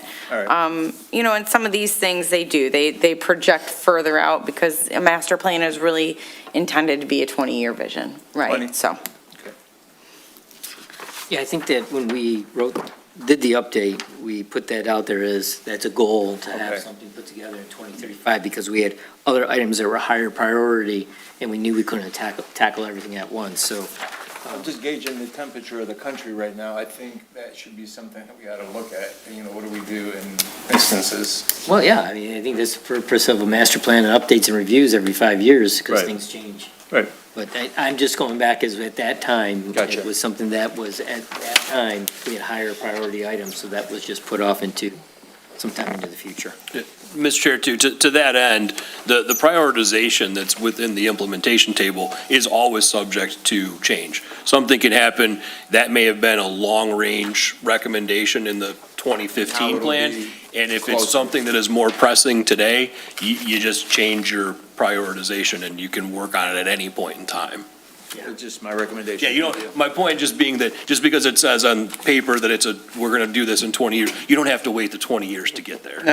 And we You can do probably it did, whenever It's not- you need to. we probably jumped ship on a couple of these. Sure. In 2035, some of them you're gonna push further out even, you know, Yeah. the stuff that are less priority. Yes. You know, because everybody thinks like 2035 seems like a long time, but really it isn't. So. no, it's not.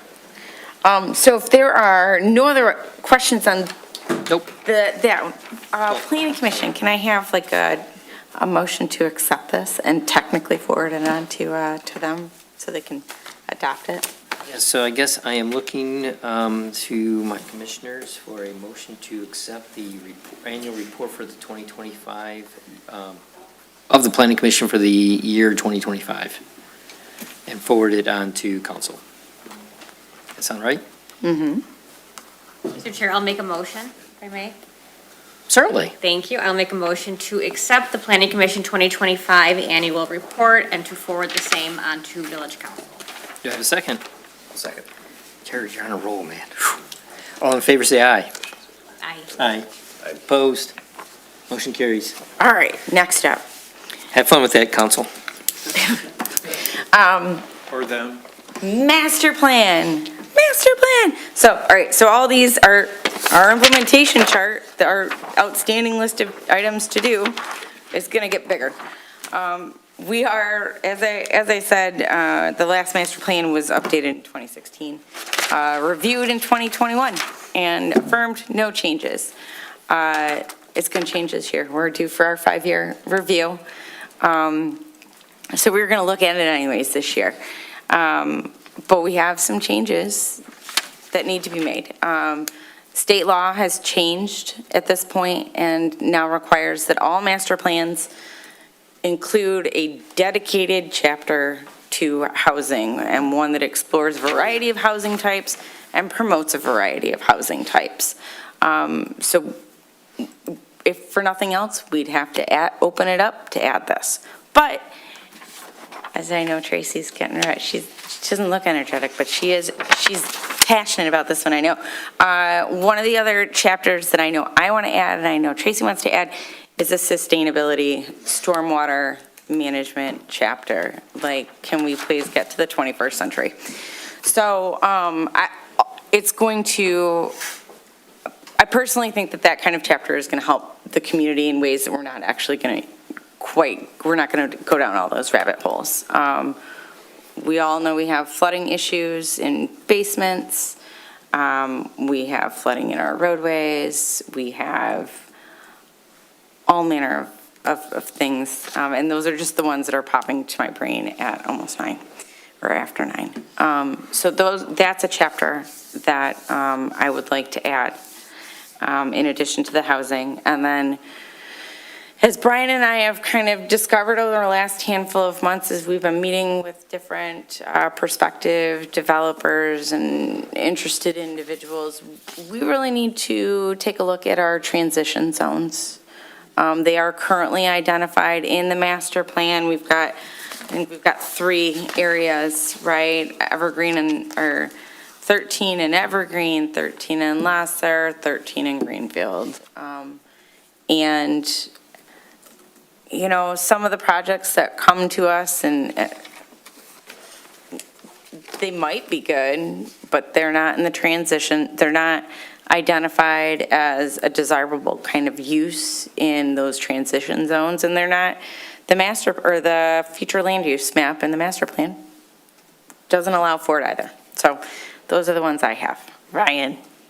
Yes. Sorry for my ignorance, what's a transition zone? The transition zones are, those are generally, so most of our zoning is obviously residential. These are at major intersections where perhaps straight residential isn't the best, highest and best use of that property, right? For example, Evergreen and 13 Mile calls for higher density residential. It does not contemplate any sort of retail, commercial, office kind of use. Okay. However, that might be a good spot for some small-scale retail, right? Something that is more neighborhood-focused, right? That is not as intense as perhaps the commercial quarter of Southfield Road, but something that can more easily service, the residents in the surrounding neighborhoods, right?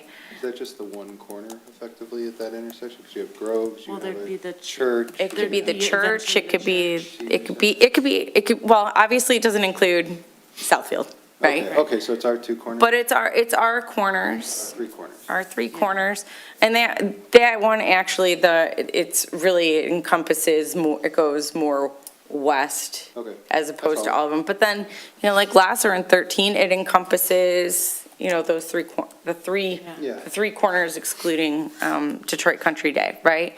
And really, it's just we need to evaluate if what's identified in those transition zones is what we still want, or if we would like to encourage different kinds of development and be flexible in that application.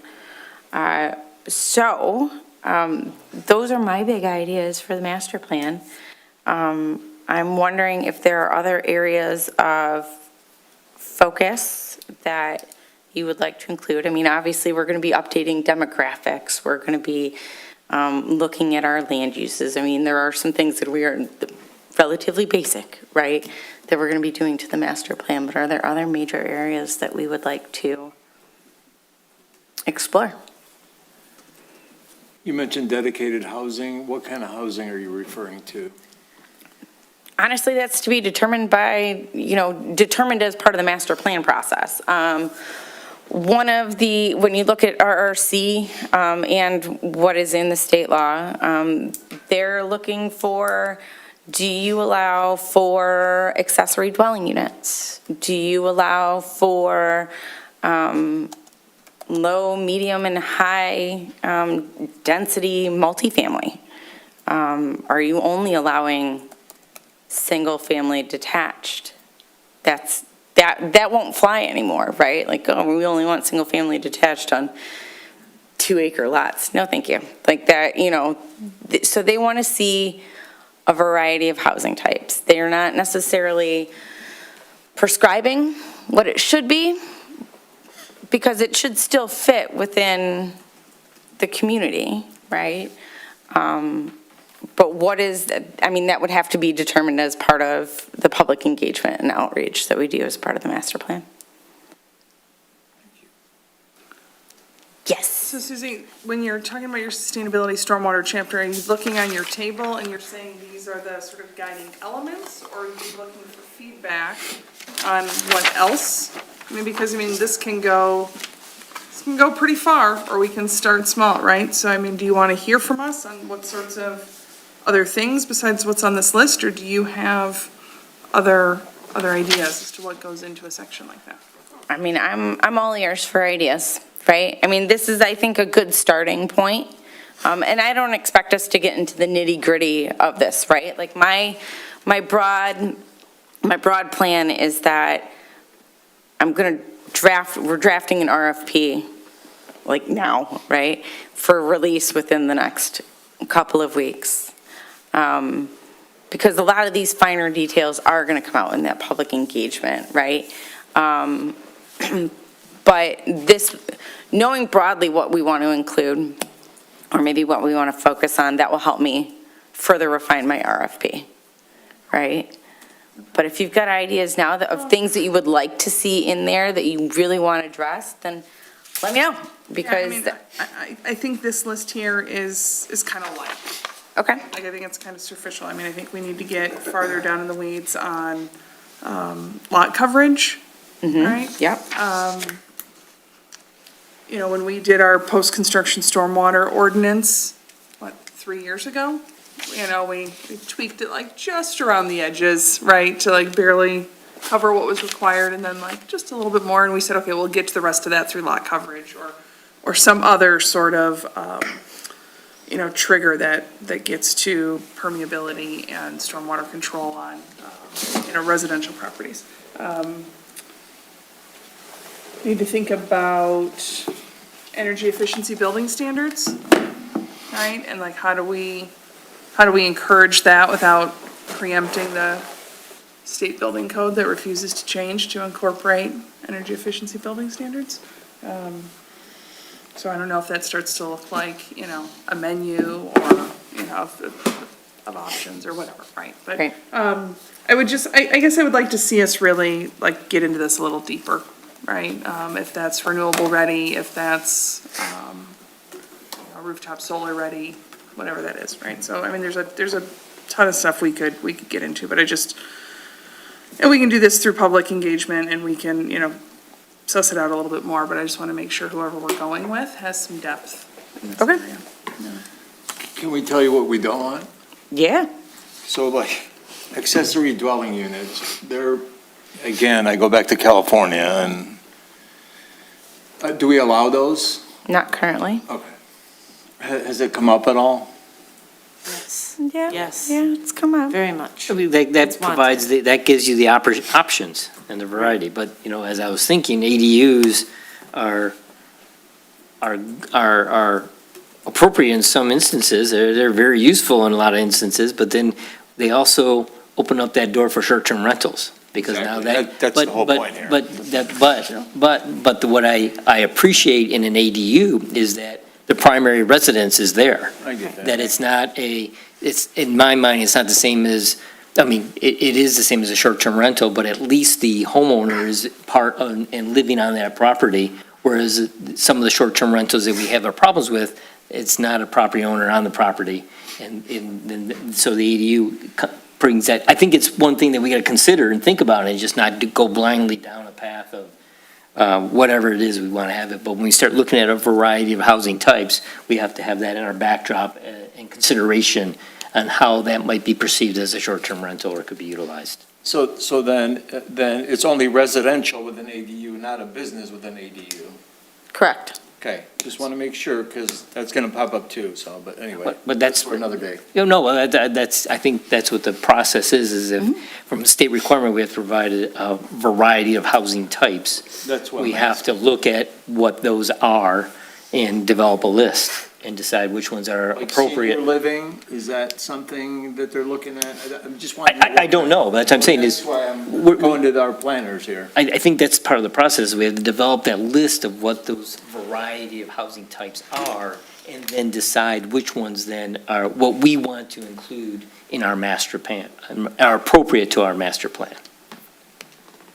I don't have all the answers, and I think that's part of the process, is to define what they are, and then go through the process of determining what is appropriate for the Village of Beverly Hills. It looks like she wrote it down, so hopefully it's something we can look Yeah. into. Yes, Brian? I know short-term rentals is on the list, but I think we do need to dive into deeper, because I'd hate to just like outlaw them, because there are people who rent, you know, say a portion of their house to somebody, and that's how they afford to stay in their house.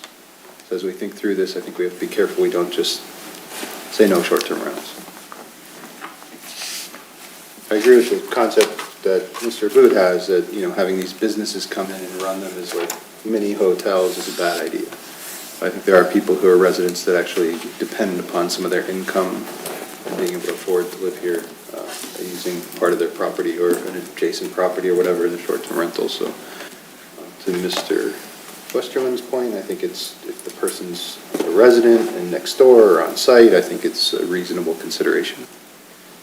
I also know that people have come to town and stayed in Royal Oak to help people who are in need shortly for medical issues or childcare, things like that. So I've seen that as well. So having somebody local is handy.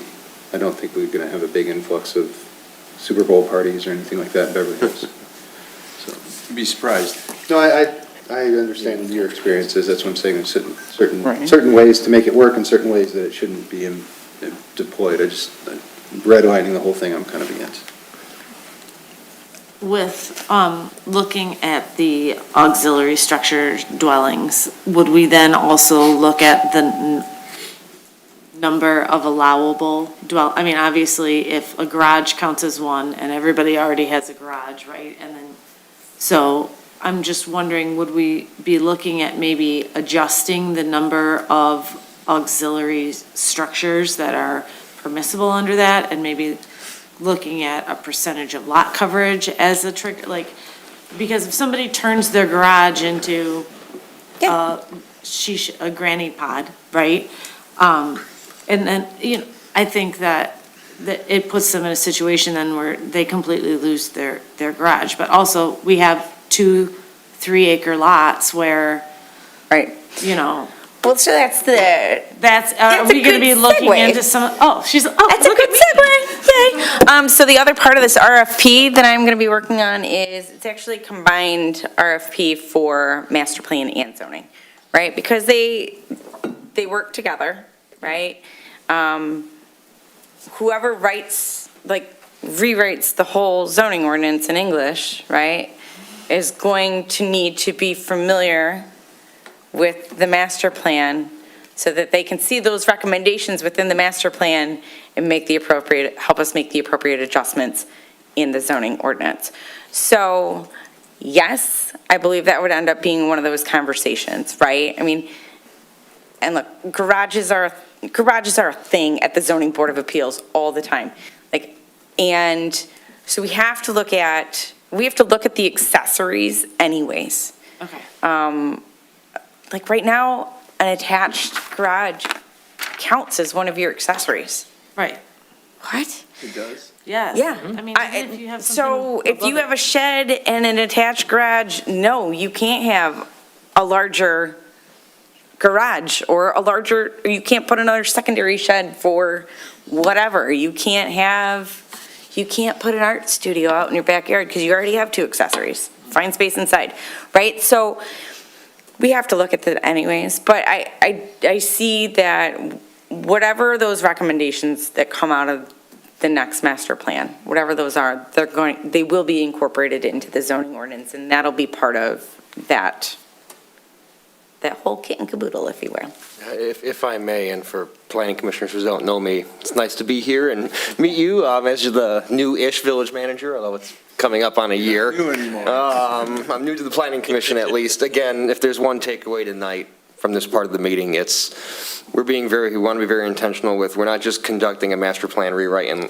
isolation. We intend it to immediately be followed by an intense period of rewriting the zoning ordinance. We just did all this work to make a plan, to talk conceptually about what we want to see in our community. Well, how does that translate to the actual ordinance, the law that we enforce and everybody has to live with in order to accomplish the goals of that plan? So it's a relay race with 2 runners. The master plan has to run first, and then the zoning ordinance will carry it, get it over the finish line. And we're doing one RFP where we're going to kind of search for one consultant to help us with both. Practically speaking, though, it's probably going to be 2026 master plan, 2027 zoning ordinance, actually translating the plan into code. Now, because we're doing them together, which is a very unusual, but I think a good way of doing it, we might actually be able to write some of the zoning as we go too. And again, we're going to let the consultants pitch, their work plan and, figure out a budget for everything. But I'm really excited, excuse me, to kind of be doing both at once. And then, of course, as Susie mentioned and alluded to, in the meantime, though, we know there's those few things that you might still want to tweak in the zoning ordinance, like storage units or something that we're not going to push to 2027. We'll still seek to tackle that now, but any of this other more broad, like how does sustainability translate into stormwater regulations we can enforce? That's part of phase 2, which was the zoning ordinance rewrite. Yes. And one last thing, knowing that there's 3 council members not present tonight, perhaps they have some feedback to send to you based on what took place here today. I think that would be a prudent thing to do. Well, hopefully they bring their ideas on Saturday and you guys can Oh, well, tell me I more on forgot. Saturday Well, too. Saturday's more strategy. I don't think we're going to rehash all this stuff. I hope not, but I'll be there for it too, right? So, Okay, all right. With coffee. Mr. Johnston will be here as well? yes, yep. Finance? Yeah, All right, everybody, everybody, all right. the whole gang. So I have an item on streets. Yeah, You mentioned, it took me a while to get there, but That's you all right. mentioned adopt flexible street design. Mm-hmm. As I read the master plan, there was discussion about, on the major roadways, about street calming Mm-hmm. activity and things like that. Is that something that would fit on this list, or is it just kind of in the master plan that it's? that would how fit in is it this a- list. Yeah, and I Yeah, would 'cause even like, say. For instance, I know council approved a plan to look at the Southfield Beverly Mhm. interchange. And then there's, I guess, from what I understand, activity on Southfield, south of 13 Mile. That's gonna be, I had heard that there's gonna be some kind of activity that Southfield's gonna be working on. Yes, yep. Is that something that would come up in the, and review of this master plan, or how would we get that onto an agenda? So there's a it's like 1A and B. So the traffic calming, the streetscaping, yes, that could be included right in here, right? Right under streets. Because that's part of what's intended here, right? How do we slow down our commercial thoroughfare? How do we make it more multimodal friendly, right? Like, I like to walk, my kids like to bike, and my dog would like to take me on a run everywhere, right? So how do we plan our streets for all of those users, right? So that would be an appropriate thing to be included in the master plan, and then develop those standards in the zoning ordinance as that second phase, right? And sometimes, that could be that could be like saying, you have to have a sidewalk, and you have to install a sidewalk in front of your property, right? If you don't already have one, you have to have one. It's probably not the world's greatest example, but, there's a way that we can get those traffic calming and pedestrian friendly elements into the ordinance. What Southfield is hoping to do, that is part of a larger, broader, Southfield 200 Road, million yeah. plus dream. Like a project that I've worked on for way too many years, but, right now, that's kind of like, it's a dream, right? It's a very, very, very expensive dream that has been in the works for, Susie, you're talking about 20+ the years. Yeah. boulevard that's going to come Yeah. through all the way up to Yeah. Beverly Road? yes. Okay. And into the roundabout there? We don't know about roundabouts. It's Yeah, coming. but there's the boulevard, yeah, it's the Southfield corridor preferred alternative, right? And it envisions a boulevard that extends from 13 Mile all the way down to 10.5 Mile, right? It's. Currently not in the works to extend north into the village. Yeah, and it never has. Like, that project has never extended north of 13 Mile. And the road commission has said, yeah, it's never going north of 13 Mile, but we'll figure out something different that we can do that works for Beverly Hills. So I wouldn't worry too much about what Southfield's doing right now in that particular regard. So, what is it that we would put on this list to address what goes on north of 13 Mile, what goes along on 14 Mile, on Greenfield, 13 Mile between Greenfield and west of Lasser, on the major roadways? How would we, where's our place? So our Put place. that on our list to discuss. Well, so we know for, like, so Detroit Country Day, right?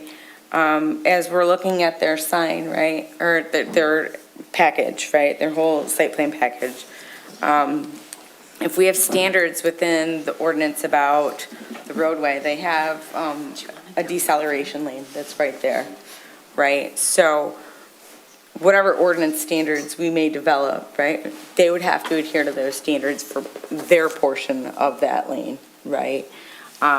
Maybe it ends up, maybe it's a pavement type, maybe it's you have to curb and gutter. Maybe there are native plantings that have, maybe instead of curb and gutter, you do swales with native plantings, and you have to have, a certain type of, a certain level of runoff. I mean, and that part of that plays into existing standards that we have for stormwater runoff, right? So, I mean, I don't want to be flippant and say sky's the limit, but a lot of that is to be determined, right? Maybe some roadways, maybe we say, we want one-way streets, all right? So what would a one-way street look like? What would we want a one-way street? Or, I think it's safe to say that the master plan will have a section dedicated to transportation, to street design, to things like this, and as we get into the master plan process, you'll be able to actually talk and develop Yeah. what you want to see. But that won't be a forgotten piece of the master plan. It'll be, quite frankly, a front and center component of it, because it's not just about land use, it's about transit, it's about sustainability. So I would just say it'll be tackled during the drafting process of the plan. And let me just add to that, because I think, Tracy, as you're looking at this list and why, we haven't really checked off any things, I think one of the important things to recognize, and we need to have people at the table, is from engineering.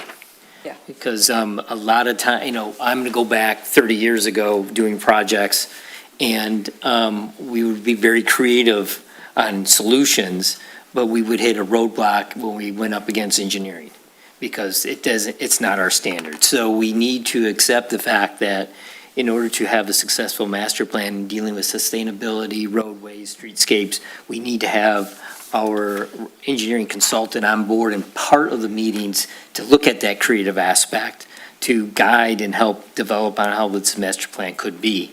Because otherwise, you're going to run into the old standard of, this is the way we've always done it, this is the guidelines, this is the state of Michigan, and we gotta, if we really want to enhance and create these ideals, we have to go outside the box. well, So and it's they can help, important. to that point too, and they can help rein in some of the ideas that sound like permeable pavement. Sounds awesome. We have clay. Right? Like, you can't do permeable pavement. You have clay, like, it doesn't go anywhere. So it's a great idea. It sounds awesome. I want permeable pavement. But, yeah. But it's not going to do anything. There's some. Right. But no, and then that's some of the stuff too, is, we got to think about the reality of, maintenance of permeable pavements. Right. Right? There isn't, it's a great thing to throw out there and think about, but there's a lot of other things that go into it.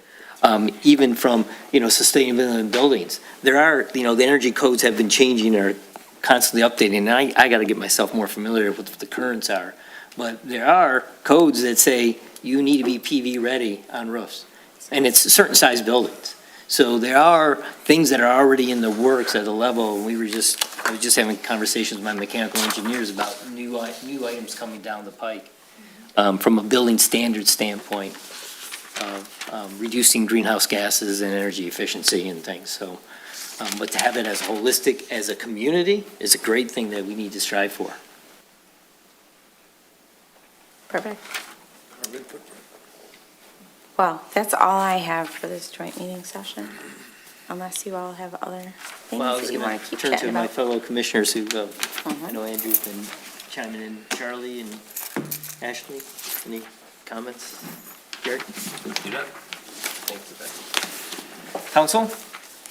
Any other parting words? I do not. Thank you, Mr. Thanks for all the work you do, you're underpaid. Appreciate it. I'm gonna put in for 2 times pay again, I tried to do that last year, it didn't get approved. Oh, I thought we got it 2 times. 2 times 0, we still got it. No, I think you were successful. Was I? Oh, yeah. Yeah, clearly. All right, moving, You get paid for this meeting? No. And smile. 2 times paid. so thank you, council, for joining us at our regular meeting instead of having a joint meeting. So I appreciate that. Moving on to item number 8, public comments. I see no one in the public here. Have any liaison comments? Ryan, you're all good? Thank you. Staff comments, Susie? I do have one more thing. Oh, of course. And it was Andy's segue this time, you guys. Yay. All right, so the intersection study, right? We have been meeting with the engineers and we have been talking with them. And they have put together a survey, a real survey. It's like all the things that the first survey wasn't, right? And that is going to be released by the end of the week. So I'll send that out to you guys. Please share it with the masses of Beverly Hills. And let's get some feedback on how people view that intersection. You're going to get a lot of feedback. Good. I hope we do, right? Using So, SurveyMonkey, and it will track IP addresses. yep, it'll do all the things that, see, we learned some lessons, right? So, but that is all I have. Okay. Commissioner comments, Charlie? I'm good. Ashley? Just a brief comment. I think it's fantastic, the new sidewalks. I'm a huge fan of them, that the village moved forward. But it appears that a lot of homeowners don't want to shovel their sidewalks or clear their paths and have just piles of ice and snow. And it doesn't seem like maybe warnings are going out or anything's really being done about it with ordinance. So I'm just, my general comment for the village. It would be great if something could be done so there's maybe a little more enforcement or incentive for people to clear their pathways. So it's safe to walk on so we can use the sidewalks during the winter. The responsibility to clear the sidewalks. Yes. Noted. Andrew? Nothing else. Jared? Nothing yet. Thank you. I was just going to add to your comment. I forgot what I was going to say. What were you talking about? What was I mean, I've talked about a lot of things. the survey? Oh, yeah. As we move forward I think the biggest thing is trying to find a way to get public input as we move forward with the master plan. And, the traditional way of writing it in the paper or, putting it on the website doesn't seem to work. So I don't know, maybe we need to think about being creative about getting public interest about the future, the long-term vision of the community in which they live in. That's all I have. North of 14 Mile, I've seen people with, yard signs that say, send in your input, so maybe it's Like a a QR marketing kind code of to thing. the survey. Yeah, I've seen that. Yeah. I'm going to reach out to the schools too. We need to think about I that. like getting the kids involved. Correspondence, I see that there was a City of Southfield notice of the master plan edition. Yeah, and then they're Option. promptly amending it to include their sustainability chapter, which we are also going to be researching, so. There's zero food waste. Yeah, I've talked to that. I've talked to Susanna over there too. I think it's super awesome, so. All right, I will look for a motion to adjourn. What about it? I'm sorry, we had the first. I'll make a motion to adjourn, Mr. Chair. Second? Second. Second, all in favor, say aye. Aye. Aye. Meeting adjourned. Thank you.